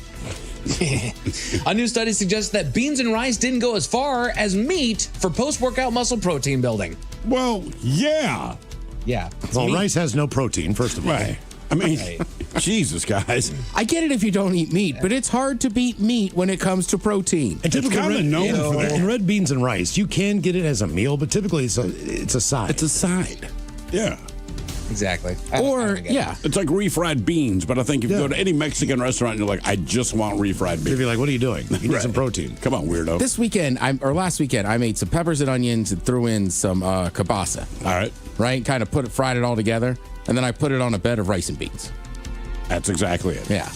Perfect. Okay, so here's what I normally do, and here's how I'm going to change things up. I would normally ask you guys what the day is, or what the holiday of the day is. I know nobody actually knows, and I tell you what it is, and we're going to do a top 10 list. What I'm going to do instead, it is the national holiday of a certain type of popsicle, and I just thought, you know what? Let's go through all the popsicles and see if you guys can figure out what national day it is. The Men's Room Top 10. The Men's Room Top 10. So I found here the 10 best popsicles of all time. Number 1 is the one that holds the national holiday for today. Fudgesicle. No, I know what it is. It's not a fudgesicle. I don't know today. I'm assuming it's got to be the Rocket Pop. Okay. I would say Otter Pop. Miles? Otter Pop. Otter Pop. I like it. Okay. So here you go. Here are the 10 best popsicles of all time. Miles, you fall at number 10 with Otter Pops, the defining freezer pop with iconic characters like Louis Blue. Oh, we know. Sir Isaac Lime. These plastic sleeves are. I know Sir Isaac Lime. Met him. And they caused everybody to cut the living daylights out of their friggin' cheeks. We know a guy that got hit with them on stage. Mm-hmm. I was there that night. Oh, were you there? Oh, Ricker that used to work here, he had like this whole crew of people he called the Otter Pops. And one time he was somewhere and he threw some off the stage, and not shockingly, he was at a bar event and some came back. Somebody reminded me of the golden rule. Mike, you know this one. Never throw anything off a stage you don't want thrown back at you. That's right. Oh, yeah. And for the love of God, don't tell anybody not to throw something on the stage. You definitely don't say that. Yeah. You might as well just say, throw your crap on stage. How about the Rainbow Pop, a multi-layered rocket of fruitiness? It stacks up to 5 distinct fruity flavors, ensuring no 2 bites are exactly alike. See, I assume that was a bomb pop. I'm not sure if I've seen that. Rainbow Pop. Also, who bites a popsicle? Well, eventually you have to. Yeah. Oh, I know this one. Yeah, it's like a big cylinder. Yeah, I like those. Right? They're good. They got a lot of different flavors in there. I suppose, you know what? I suppose gnaw isn't the right word, but I shave them with my teeth. Well, I'm just saying, if the four of us are sitting around, I don't think we need to just stare at each other in the eye. No, we have to. Suck on these I think it's very important. popsicles. Like, feel free to take a bite. No, I'm sucking it and maintaining eye contact. 10 best popsicles of all time. Has anybody ever had those real fruit bars by Outshine? Actually, those are delicious. Those are fantastic. Yeah. Widely considered the best fruit bars available. They are beloved by critics because they're made up with actual fruit like strawberry, mango, pineapple, rather than artificial syrups. They've also got, I believe it's like a lime one. It tastes like it's a margarita that's just a little bit overly frozen. It's Are they fantastic. like the yogurt based ones or no? No. They're just like fruit bars, but Mike's right. They're so good. If you didn't look at the labeling, you wouldn't realize it's like just a kind of natural fruit bar. Okay. I'm sure they add other stuff. Yeah, sure. But like, I remember one time when I had COVID, like I went through like a box of this. I had a sore throat, and it was so good. Oh yeah, it's just it's a fruit puree that they then turn into a popsicle. Okay. And there's the whole thing is that you pass over it because it's the quote unquote healthy choice, the natural choice, the organic choice, whatever it is that you want to put in there. So you overlook it because you don't want to be that person. But then it honestly, they're freaking They're outstanding. delicious. They're great. The classic. They go with the ice cream sandwich, which I don't know why that counts as a popsicle. Is that a popsicle? No, it's not a popsicle. I mean, when I was a Classic- kid, that was my go-to without question. You know what? This is also the AI definition. So they're going with ice cream truck treat here. Okay. Mary's vanilla All right. ice cream with soft chocolatey wafers. All right, Which, you yeah. know what? If it's going to include it, I'm glad it's all the way down at 7 because that was my go-to every time I hit the ice cream truck. Always. Loved it. Yeah. The firecracker. Popsicle and Blue Bunny both make the firecracker. They twin to the bomb pop, but with a slightly sweeter profile. Yeah, It's yeah, little cherry lemon, blue raspberry flavors into vibrant summer staple. I do remember, well, not for me, but my kids when they were younger, over on Green Lake. My daughter, quote unquote, ran cross country, but the guy was smart enough that he always had the ice cream truck there, talking hundreds of little kids. Yeah. And this guy was always during the summer. And I mean, my man hit that music, and that is what they wanted. Okay. Every freaking time. The SpongeBob SquarePants Pop from Good Humor. It's a staple of modern childhood. It pairs fruity sherbet with gumball eyes that always melt into wonderfully goofy expressions. And also, I would looking ahead on this list, I would count any other character popsicle that you get. Sure. All right, I mean, when I was a kid, SpongeBob wasn't out yet. That didn't show up till like 99, 2000. But we had the Fat Frog. You've brought up the Fat Frog before. Yeah, it was like same thing. It's like a frog head, but his nose was a piece of gum. Okay. I think when I was a kid, it was Sonic. That makes sense as well. Sonic the Hedgehog. Did yeah. it taste like real frozen hedgehog? Oh. What were you saying there, Ted? I mean, I get Mike maybe didn't, but like Miles Thrill, you guys ever had a Fat Frog? No. I didn't, man. I'm not into fruit sweetie things. Right. So like as a kid, I was taught because of my aunt was a dentist, you're not supposed to eat that kind of sugar. So I actually listened to her. I didn't, but I never had a Fat Frog. I never had a sweet tooth like that. I would get an ice cream sandwich, but I never was into popsicles. Yeah, I mean, I don't know that the Fat Frog was really good. Yeah, I mean, part of it was his eyes because it was gum. I said nose, it was his eyes. Number 4 on the list is I feel like it's a niche flavor, and if you like it, you love it. I'm okay with it, but it's not my favorite. It's the genius union of an icy tart, orange outer shell, and a rich vanilla ice cream core. I'm in. The creamsicle. Yeah, man. All right. Oh, delicious. That absolutely gets me. I like that. I have some in my freezer right now. Really? Yeah. Oh, man. Yeah, I love those things. See, to me, creamsicle was always a drink as opposed to a popsicle. Or It is that as well, Mike. It's versatile. You That's see why, what I'm that's why saying? a lot of people will buy orange sherbet. Yeah. It's because it has that kind of. Yeah, creamsicle's delicious. Oh, God, it's so good. Steve, I believe it was you that said it. You come in at number 3 with the fudge-sicle. That is correct, Mike. The ultimate chocolate fix, offering a uniquely icy cocoa powder profile that melts perfectly on a hot day. And it looks like a gorilla finger. Go. That's why I like them. Yeah. You know, the wife has been getting into making homemade ice creams, and her second attempt was a chocolate ice cream. And the recipe called for a decent amount of chocolate, and it came out, it was fantastic. It was just like a tub of fudge-sicle is what it tasted like. I'm down with that, man. Dude, it was so awesome. I was a glutton with that crap. I mean, at that point, you're just teetering on making a mousse. Yep. I know. And it's great that your wife is making homemade ice cream. You are the beneficiary of that.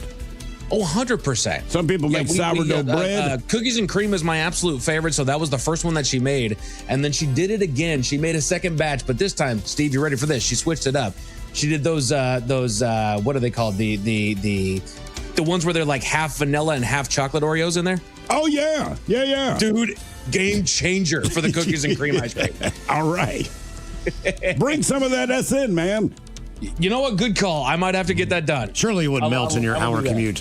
Yeah, all right. I'm okay with that. I can figure it out. I'll figure it out. Number 2 on the list. I do love these as well. Strawberry shortcake bar. They're not bad. Strawberry shortcake bar is pretty solid. I feel like I was always a toasted almond guy. Toasted almonds? You never had the toasted almond Good Humor? I have. It's okay. It's right there next to the strawberry shortcake. Beside it. Right there, Nick. What are you doing? The chocolate eclair. That was the one that I went for. I feel like an outsider. I'm eating fat frogs and toasted almond bars. You weird Maryland folk. God damn. And then the number 1 best popsicle of all time, and it is the national holiday of this particular popsicle. Any final guesses? I'm sticking with Rocket Pop. You might be right. I don't know. Close enough. The original Bomb Pop is The what Bomb it is. Pop. Okay. All right. The undeniable king of the ice cream truck, the red, white, and blue missile delivers 3 distinct flavors of cherry lime and blue raspberry. I will say this, though. though. On the planet that hasn't had one of those here in this country. I mean, with that list, though, his ice cream sandwich got in there. If I had the money, I want to say it was $1.25 or $1.50. Shout out to the Chipwich. I was going to say the Chipwich, brother. Yeah. And like, I know now. That's the bougie version of the ice cream sandwich. Right, because they gotten even bougier. It's like Toll House makes a crazy good one. Damn. Oreo makes them. But sometime, I think last summer, I got a box of Chipwich, and I was like, this still might be the best one. Yeah. And so they're good. also disgusting in their own right, yet I can't say no to them. The Choco Taco. Whoa. Yeah, you're right. Why did you say they're disgusting? Because, dude, it's a soggy, half-stale taco shell with delicious ice cream. It's a waffle cone. It is. It's gluttonous. I mean, I remember the first time I had one in like 6th grade. Blew my mind. Life changing. Changer. Yeah, seriously. A man in Florida took a fall resulting in permanent damage, and the great promotions of Waffle House are to blame, Miles. What was the promotion? Tell you about it at 5:50. Thank you, sir. Headlines are coming up at 5:50. In the meantime, have we made it to drinking time? Somebody out there deserves to be recognized. And the men's room knows just who it is. So to you, we say, bottoms up, sailor. You're the toast of our shot of the day. Drink time it is, and as usual, we head to the drink test scan. Steve Thrill Hill to find out who we're toasting. Yes, indeed. And today we toast Ms. Rakna Gurjar of, man, I can't pronounce this place in India. All you need to know is she's a popular social media influencer in India. And she rose to fame by showing off her cash and her jewelry and the rare stones and all this kind of thing. And she would do it on YouTube and a bunch of other social media platforms. Now, her whole shtick is that she's rich and enjoys showing off her material goods, right? So they show these stills. Okay. She has gold bracelets, necklaces, wads of cash, precious stones, all this. Yeah, her home was burglarized, and the thieves made off with pretty much all of her cash and jewelry and precious stones, plus other high-dollar items, thanks to her social media post. Oh, yeah. So she has all these followers. They kind of watch. She's like, I am so rich. Look at all the stuff I have. So they waited about a year, figured out where she lived based on what they saw outside of her window. Wow. Oh, yeah. And keep in mind, they didn't just rob her house. She was home when it happened with her husband. They locked her and her husband in their bedroom while they were asleep. They woke up because they heard noise in the house and realized they couldn't get out of their bedroom. And by the time they finally got out of there, all that crap she'd been bragging about, gone. I mean, that happens. Yeah. People can figure it out. They can figure it out. Yes, they can. So we pour this booze and we drink this booze because we think it's yummy. Yummy. So over the tongue and down the throat to party in our tummies. Down the hola bichola. All right, it's going to contest on the line now for Profile This, 206-803-ROCK. Profile This is next.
coast to coast and around the world. If it's not important, you'll hear it here, exclusively on In Action News. Here now are Stone Ledbetter and Felix Foxworthy. Tonight, one man's secret to weight loss, amputation. But first, Australian billionaire Clive Palmer is planning to build a replica of the Titanic. A replica of Titanic? Why? Because it ended so well the first time?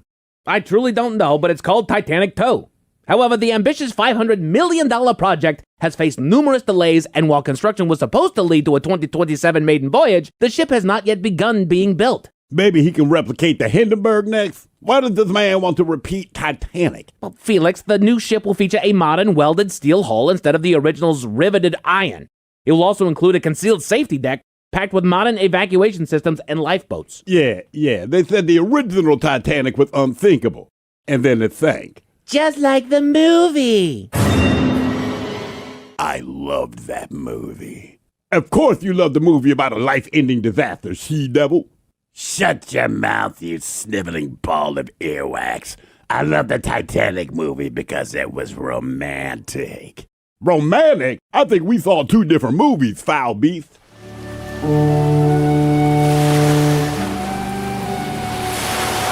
Look, everyone! I'm the queen of the world! Woohoo! Queen of the world! Yay! Hey, Captain, don't freak out to anything, but I think you should know something. Is this about the hair that you found in the butter? I talked to the kitchen staff and they assured me No. This is not about the hair in the butter. There's something else you should know. What's that? Iceberg! Straight ahead! Cheese and rice! Full stop! Yeah, I don't think that's going to work, my man. This is a cruise ship, not a skateboard.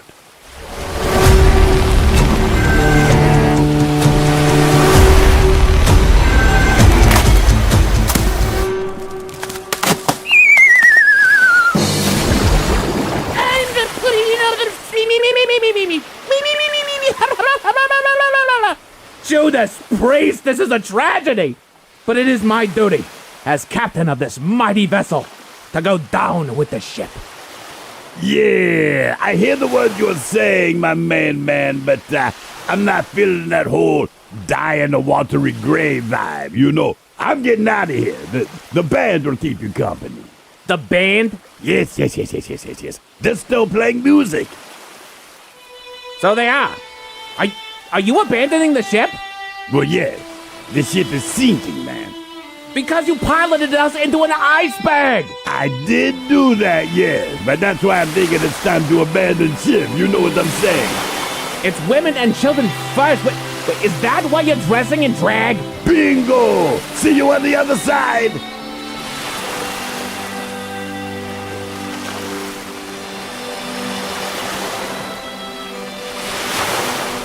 Are there any survivors? Hello? Anyone out there? Thank goodness you're here. Help me onto the door. No. What? No. What do you mean no, Lady Evil? Help me onto the damn boat. No. Come on, Speed Devils. You just asked if there were any survivors. Other than you annoying little pimple. Come on, woman. Help me up. The water's freezing. No. I'll tell your wife and kids you love them. I don't have a wife or kids. So I can't share the good news with anyone.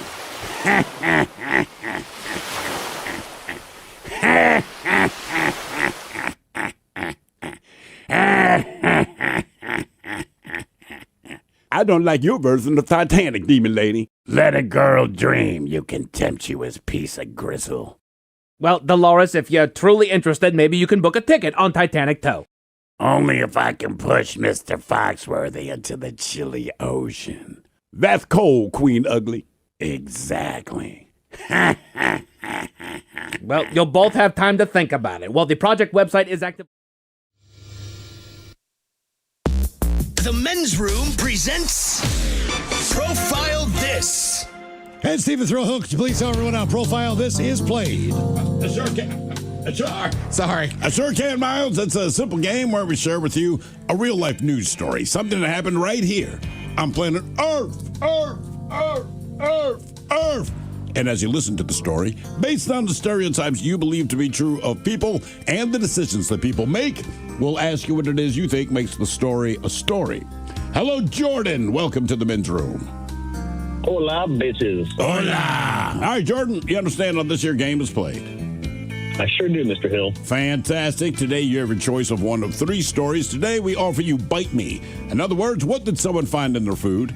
Interior decorating, where you guess the foreign object that ended up on the inside of someone. And finally today, Animalize This, where you guess the animal responsible for causing the problem. Let's do interior decorating.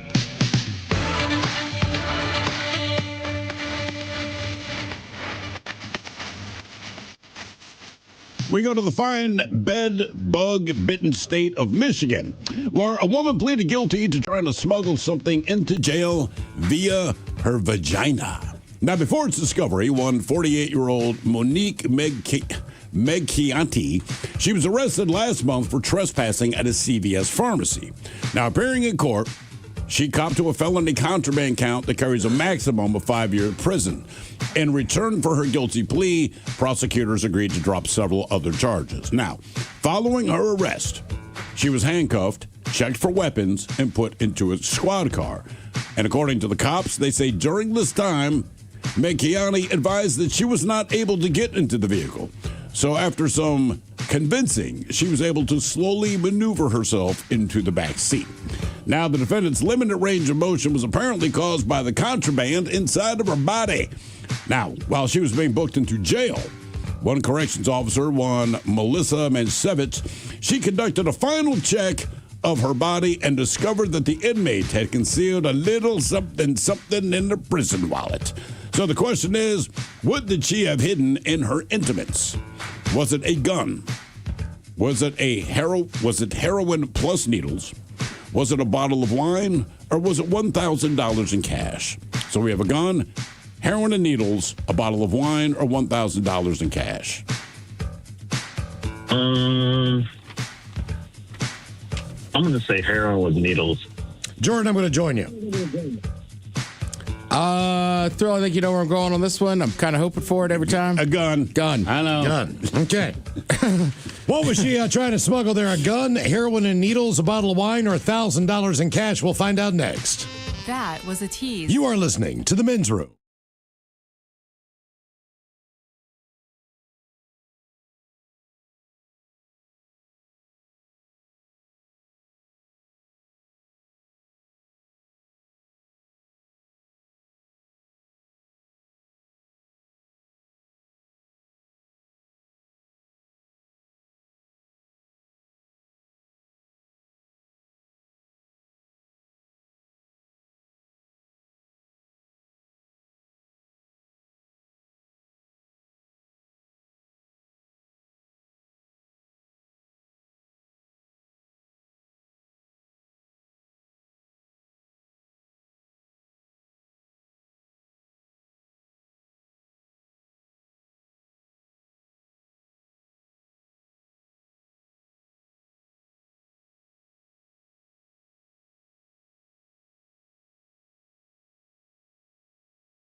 category is interior decorating on profile. Let's get a Michigan woman who had something in her caboodle there, trying to smuggle it when she was being booked into a prison.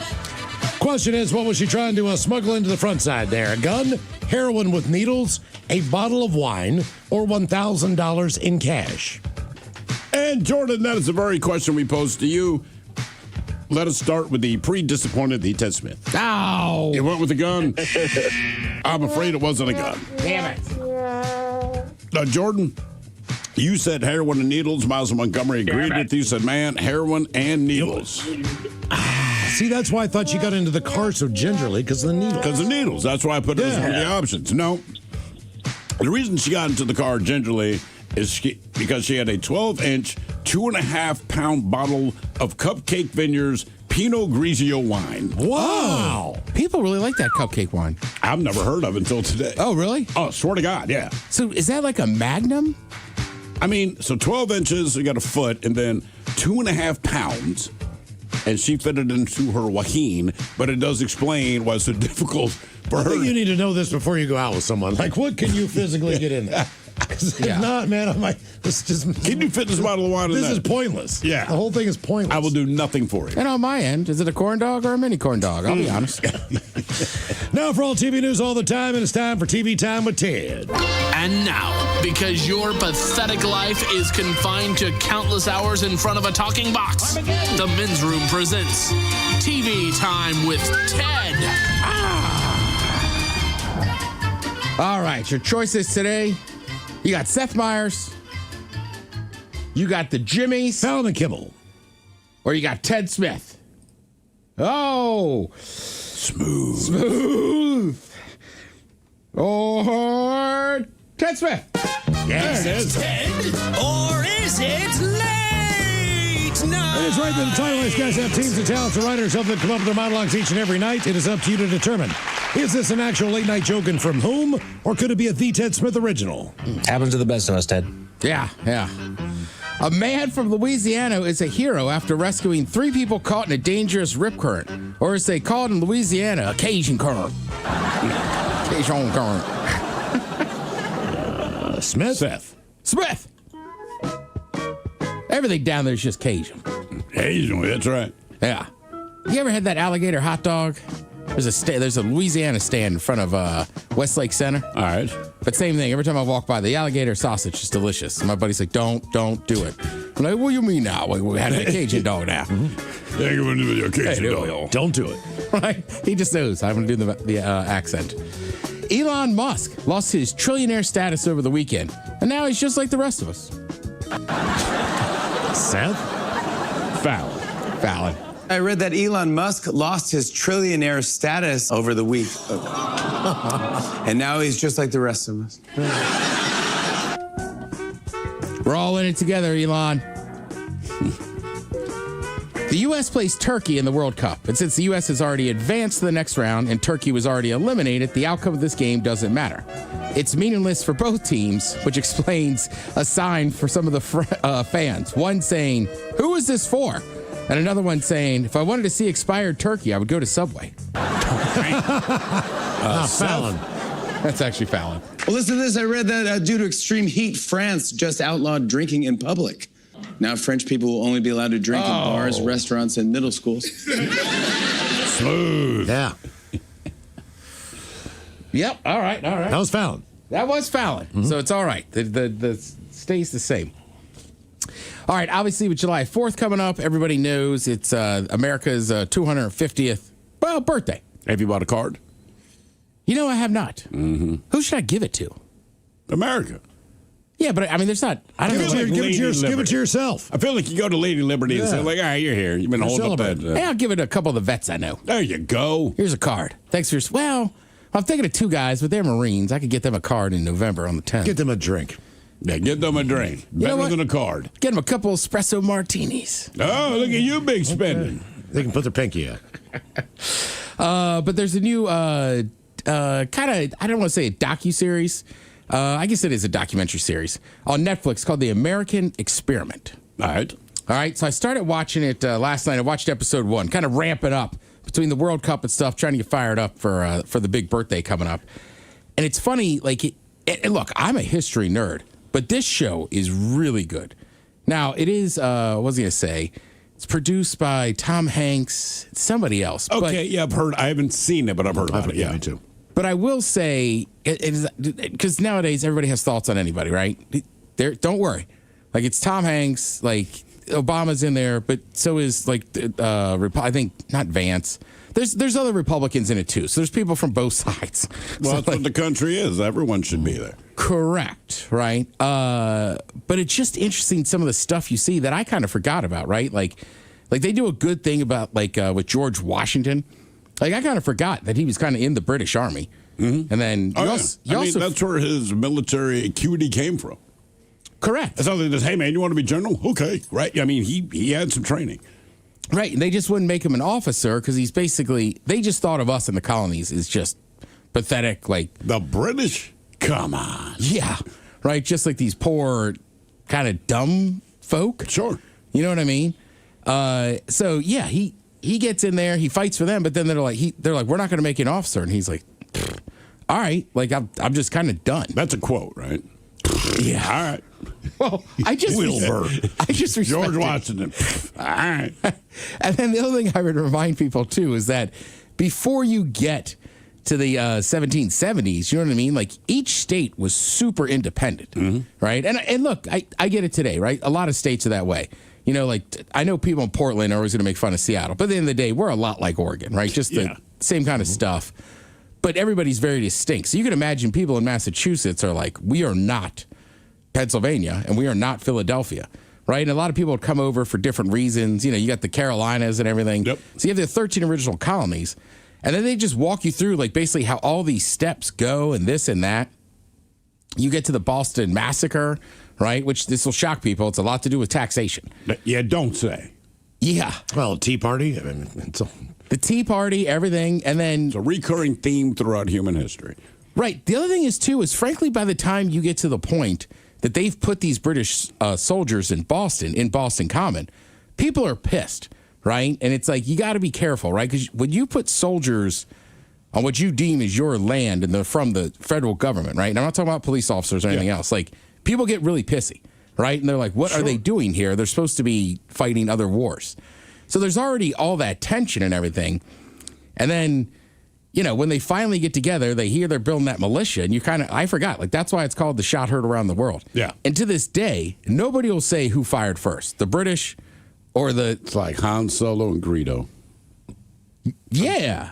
I know that's where you're going with this. I'm just cutting to the quick. It's just wild. Like, none of them that day, like, you know what I mean? Obviously, the British would be like, it wasn't us. Of course. If you're fighting for the revolution side, you're going to be like, well, that wasn't us either. And then even how when they really get into the war, just the way they start the fort and everything else, it just, I don't know. Not everybody likes history. If you're interested at all, though, even if you already are like me and think you know a lot of the stuff, like, watch this show. And that's only episode 1. I want to say it's a 5-part series. Like, I'm very much looking into getting into it. Probably not tonight, as we watch USA play soccer. But just really, really good job. And it's one of those ones where, like, the timeline.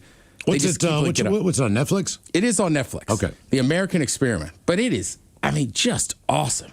Even some of the little details. I was just like, damn, I forgot about that. It also really makes you hate the British. I'm over it at this point, but I understand your point. There's so much weird stuff throughout just U.S. history. I mean, like, because you were saying one thing that, you know, the Brits looked at the U.S. back then like, oh, these idiots. But that didn't really change until World War II. Yeah. Because we had a lot of people, so we had a lot of bodies that you could throw in to fight the machine. But we were still perceived as a very country bumpkin country. Once we took out Germany and took a lot of their science and started developing rockets, then people took us seriously. I mean, think about it. That's only been like in the last 80 years or whatever the hell it is. Like, we were definitely considered like podunk. Well, we had the Industrial Revolution, but other countries had that technology. They had that going on, though. Yeah. We streamlined things as far as, you know, the 8-day work day and stuff like that. Like, we streamlined stuff that was there, but we weren't doing anything ahead of the time until we got all that German tech, basically, when we went in there. And that's kind of what put us on the international map where people cared. You know who else helped with, like, arguably, and granted, America really starts it, but like labor unions and having a weekend off is Guinness. Really? I thought it was Ford. He gets credit here. He invents it as we know it today, But just the idea of having a day off back in the day in Ireland was insane, right? The British, but there's all this stuff going on, and there's two brothers, and the one brother's like, I got a wild idea. And he's like, why don't we actually give him a day off? And like this and that. So even though we're still kind of aligned with the British, but we're Catholic and Irish, like they'll like us better. Oh, for so sure. You're right. Henry Ford is much more of the assembly line, and like you work 5 days, you get 2 days off. But yeah, I watched this whole show on the Guinness family, and I was like, holy crap. They're probably drunk when they came up with it. I tell you what we did. I'm sure they drank at work. Well, and look, some of the ideas aren't bad, right? I mean, they had already been taxing the colonies, right? And they're just like, we're not going to pay these taxes without representation. We only stayed there for our nation's capital. Correct. So when the tax on the tea shows up, and to the British credit, King George, it was pretty ingenious. They were like, because you were getting like tea from other places in the Americas. Yeah. And they said, hey, we have the East India Company. We'll ship it all in. It'll be super cheap. And it was. And everybody was loving it.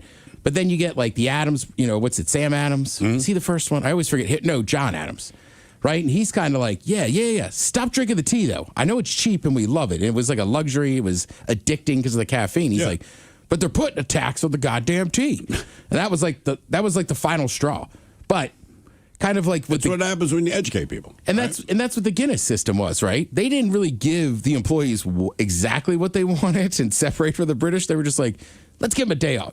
Sometimes you can give somebody a concession to get more. Well, it's like you said, the concessions in Atlanta. At the Correct. state, we make more money because we charge less, but more people are willing to spend. Right. When you give someone a concession, when you do something good for someone, they'll work harder for you. It's real basic, right? And they're loyal. They are. Right. And that's just the thing. I mean, there was something else, and I want to say it was Hillary Clinton was even like, man, if the British had just done this or that, like, who knows? We might still be British. Mess with people's money, you're going to have a problem. Yeah. And like you said, DC's, a territory that still has that. But, like, people want representation, especially if you're taking their money. If you're going to take the money. Look, man, that's why bribes happen. Yeah. Right? You pay to play. I mean, Christ, all the lobbyists with Congress are like, that's pretty much how it works, guys, right? Like, we're not going to mince words here, but it's like, yeah, I was contribute to their fund. I can't just write you a check, but put it towards your quote-unquote fund, and then they listen to you. Now they got paid a pardon. Pretty cool. Yeah. I mean, think about it, right? That's you can get arrested. They put your ass in jail, all right? Because obviously you're a danger to yourself. You're a danger to society. However, you give us $5,000, we'll let you out. I'm like, okay, so you're not a danger. It's a money grab. And it's fine. It's just how the system works. But it's like, let's not fool anybody. If you take people's money, they expect something in return. I've never gone to a store, handed the cashier money, and walked out with nothing. I mean, shout out to T, Mr. Shfaley. When I was in high school, we were talking about bail, and he just explained it that way. He's like, it's totally a cash grab. And he would just use examples of he's like, we live in D.C. next to I-95. He's like, a lot of drugs come up here. He goes, you arrest a drug dealer in a fancy car with all that money. You know what I mean? He's like, you could put him in jail. You set a bond at $100,000. The state of Maryland knows they're getting that money. Yes. You also know you are never seeing that guy again. You're right. You know what Take I mean? the money, of right. course. So even back then, he was like, it's clearly about that. All right, let's see. Let's talk a little soccer. Tonight we are playing Turkey or Turkey. Is that how we're supposed to say it? I guess. Like, I've seen the new spelling, but I've never heard anyone say it until today. And I'm like, it could be Turkey, and maybe that is what they wanted, but in my mind, it just sounds like Turkey and Canada. Yeah, playing Turkey, I mean, it's spelt different, and then, Is it L.A. match or Vancouver?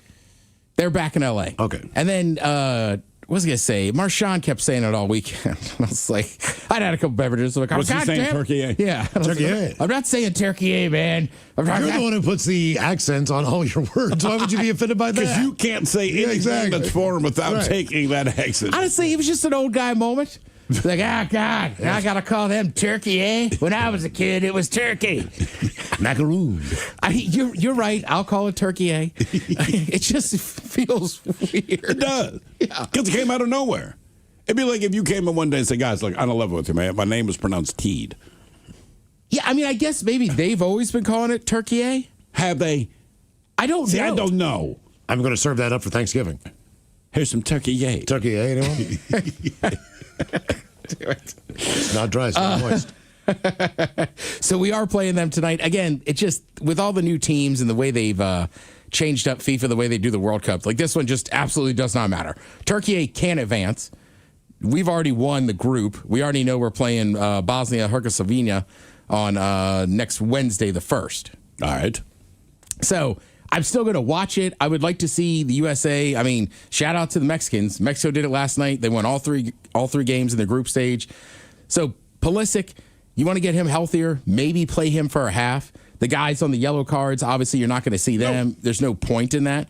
But also, we have a decently deep roster for a change. Like, get some other guys involved and get them going, and then it should be a good warm-up for once we get to the knockout round. There's no draws. It's winner, go home. Yep. So, and that's what Americans like to watch anyhow. Thank you, Tim. We appreciate it. You're listening to The Men's Room.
From coast to coast and around the world.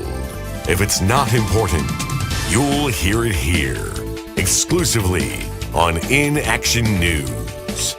Here now are Stone Ledbetter and Felix Foxworthy. Tonight, one man's secret to weight loss, amputation. But first, Australian billionaire Clive Palmer is planning to build a replica of the Titanic. A replica of Titanic? Why? Because it ended so well the first time? I truly don't know, but it's called Titanic 2. However, the ambitious $500 million project has faced numerous delays, and while construction was supposed to lead to a 2027 maiden voyage, the ship has not yet begun being built. Maybe he can replicate the Hindenburg next? Why does this man want to repeat Titanic? Well, Felix, the new ship will feature a modern welded steel hull instead of the original's riveted iron. It will also include a concealed safety deck packed with modern evacuation systems and lifeboats. Yeah. They said the original Titanic was unthinkable. And then it sank. Just like the movie. I loved that movie. Of course you love the movie about a life-ending disaster, she-devil. Shut your mouth, you sniveling ball of earwax. I love the Titanic movie because it was romantic. Romantic? I think we saw two different movies, foul beast.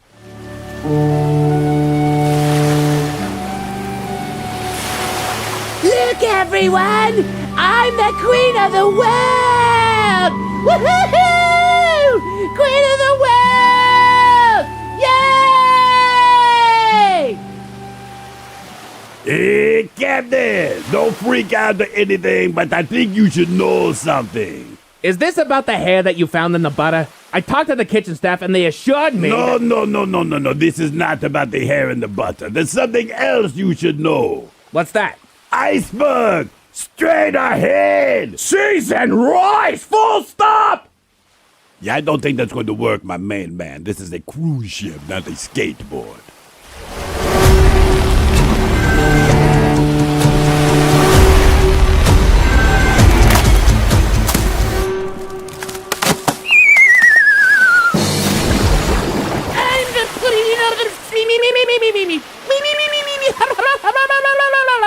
Judas Priest, this is a tragedy! But it is my duty, as captain of this mighty vessel, to go down with the ship. Yeah, I hear the words you're saying, my man, but I'm not feeling that whole die in a watery grave vibe, you know. I'm getting out of here. The band will keep you company. The band? Yes. They're still playing music. So they are. Are you abandoning the ship? Well, yes. The ship is sinking, man.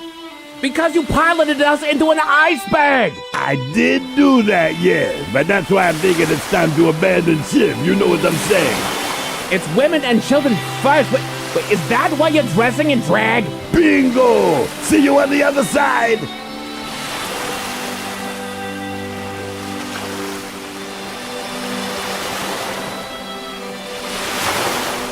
Are there any survivors? Hello? Anyone out there? Thank goodness you're here. Help me onto the door. No. What? No. What do you mean, no, Lady Evil? Help me onto the damn boat. No. Come on, Sea Devil. You just asked if there were any survivors. Other than you annoying little pimple. Come on, woman. Help me up. The water's freezing. No. I'll tell your wife and kids you love them. I don't have a wife or kids. So I can't share the good news with anyone.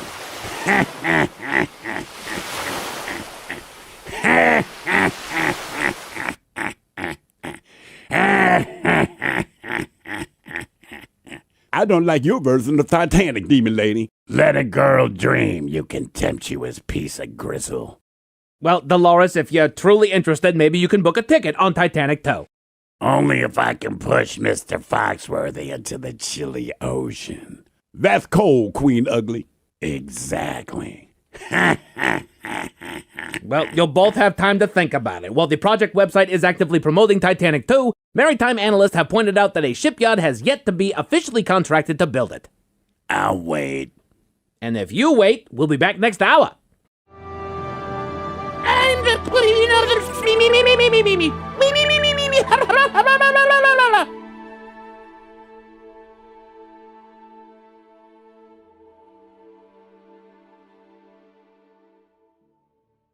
Thank you for watching. Please like and share this video. It helps us a lot. And be sure to subscribe to our YouTube channel and social media pages at InAction News.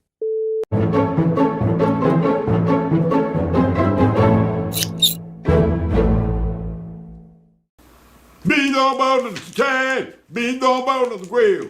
Took a hold on the terrain, just get up the hill.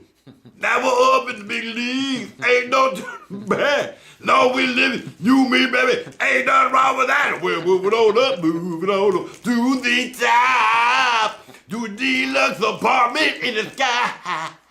Moving on up to the top. We finally got a piece of the pie. Sorry, man, I didn't mean to cough in your hair, you know. It's mostly on the scalp because you're going bald, you know. Alright, where's his... No, I was not thinking the Jeffersons theme, man. Leave me alone.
returns with Miles and Thrill. Now, let's see what's happening in the real world. All right, here we go. Lucky divers in Italy find $500,000 in hash hidden in a cave at sea. Yeah. Meanwhile, a St. Louis firefighter who pooped in a box in an airport enters a guilty plea. Dollar General employee is shot over hamburger buns. Getting slapped over stale bread, that's definitely no fun. And today's rescued animal is a baby deer stuck in a levee. It is time for your headlines. Now, it's time to hit the headlines. Here's my cock. I was wrong, Ted. I'm going 1-2-1 today. I screwed it up. I totally felled it up. Okay. It has been a day, gentlemen. Goodness gracious. All right, our top story. We go to Florida where the local eateries can cause permanent damage. An 84-year-old man found himself in just such a state after taking a tumble outside of a local Waffle House. He fell face first onto the hard ground and messed himself bad enough to claim permanent damage, but he claims it was all because the window ad for their limited edition strawberry shortcake waffle distracted him while walking inside. It does sound good. His argument was, he said, look, he says the curb is too high. Maybe, maybe not. But his argument was that, well, they're being negligent because they put the ads in the window. And obviously, if I'm walking into your restaurant, you don't need to entice me. I'm like, but that blows up your entire argument that they don't need the ad because by your own admission, you were distracted by it. Right. Yeah, he said that the curb was too high, there was no paint to distinguish it from the curb, and it claims that it would be, quote, disingenuous for Waffle House to suggest that the man should have been watching where he was going when it was Waffle House who distracted his attention away from where he was walking. Because you were looking at the ads that you said they don't need to have. Right. Here's the thing. You're 84. And what permanent damage are you getting? Everything you do is permanent damage. It's temporary. Yeah. I mean, I could see if a nice-looking woman walked by. I could walk into a pole. Could you sue her? Something like that. Yeah. Exactly. Just at 84. What damage are we doing that you're going to have to live with for the rest of your days? All of it. Well, at 84, I'm sure he broke a lot of stuff. Yeah. Oh, yeah. And just because you were staring at a doggone ad, you at 84 years old can't figure out that, you know what, if you're going to sit there and look at an ad, maybe stop and just take a gander. You know he was staring at the doggone picture. It's not like he was reading it. Well, think about all the people who fall just because they won't look up from their phone while walking. I mean, they can't sue Verizon. Yeah, I mean, again, he's 84. Like, at that point, sometimes it's almost dealing a little bit with like a child. Yeah, it's okay, buddy. We talk about people being too adult for certain things. At the age of 84, aren't you too old to be filing lawsuits against frivolous lawsuits because you tripped? All right, now that I'll agree with. Maybe. There's a lot of evidence to suggest the contrary. Yeah, I know. And I know I'm taking a harsh stance here, but doggone it, Well, no, my thing is, like, you already killed your own argument. They shouldn't have them there because, obviously, if I'm walking into your place, I already know it's on the menu. You don't have to advertise. I'm like, right, but at the same time, you said you were distracted by the thing that doesn't make any sense. It'll be thrown out. And why are you attacking a place that you clearly like? If you like Waffle House, you're going in. He was on his way in. But that was probably his to point. go try these new doggone strawberry shortcake waffles. It's like, what? Don't sue him. Just go get some waffles. Tell him about it. I don't know. I'm getting too fired up over this. In other news, still in Florida. For more fast food fun, officers were called to a local Subway location on reports of an assault. It seems that a man in his 40s reached out and slapped a teenage employee across the face following a brief altercation. The story goes that the man ordered his sandwich but became visibly upset at the hardness of the bread used for his sandwich. He claims that the teenage employee laughed when confronted about the staleness, which led to the assault. Police were called, and our man was fined $860 in order to perform 20 hours of community service. I just didn't know. Well, just make him work at the Subway for 20 hours. What is it? The teenager laughed at him and he smacked him? Mm-hmm. Pretty much. Yeah. Again, you're at a Safeway. You're at a Subway. Subway. Come on, man. They don't get paid enough to care. Yeah. No, they really don't. Don't slap an artist. And I think it was more. I think it was more about the laughing at him than it was about anything. I get it. Yeah, I get sure. that would piss me off too, but like you just can't do that. Like Steve, you talked about your kid how he had the nervous laugh when he was in under trouble, arrest, when he was in trouble. when you're angry at somebody and they're laughing at you, that elicits a very visceral response. It does, but you know what I didn't do? I didn't touch my kid. Like, right, I'm irritated, but you keep it You're in missing check. out, man. Yeah, that's all. But not to be outdone, we go to Georgia for an awful story. Police were called to a local Dollar General after it was reported the man walked in to buy hamburger buns. He arrived at the checkout stand ringing up a total of $1.58 for the buns, which he handed the cashier 2 crumpled up dollar bills.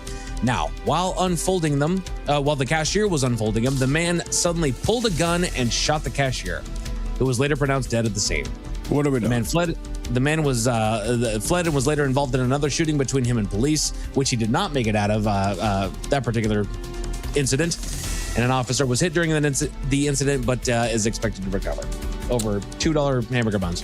No, $1.58. That's where we are. Yep. Come on, man. Right.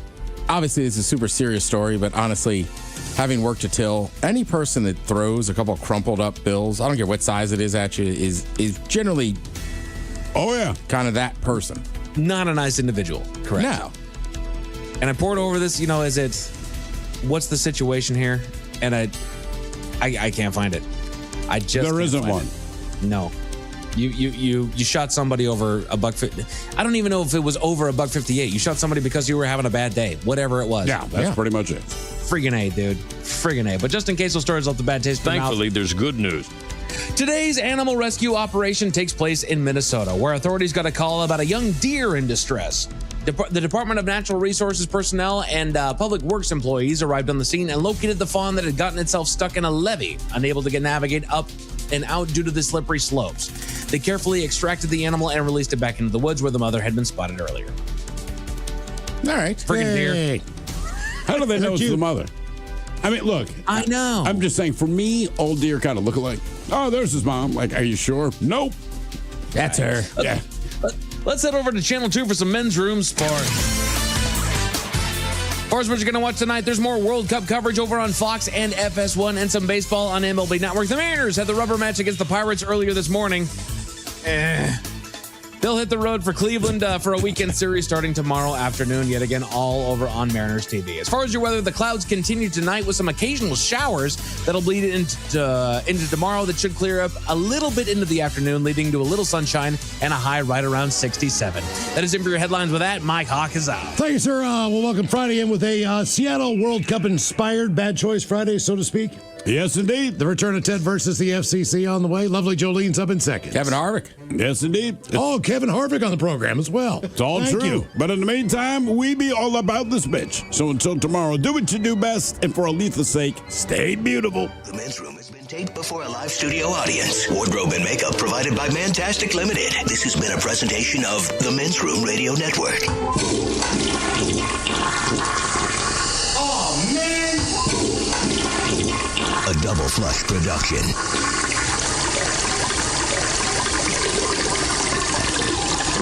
Portions of the following program have been pre-recorded. It's the Big Rock Show.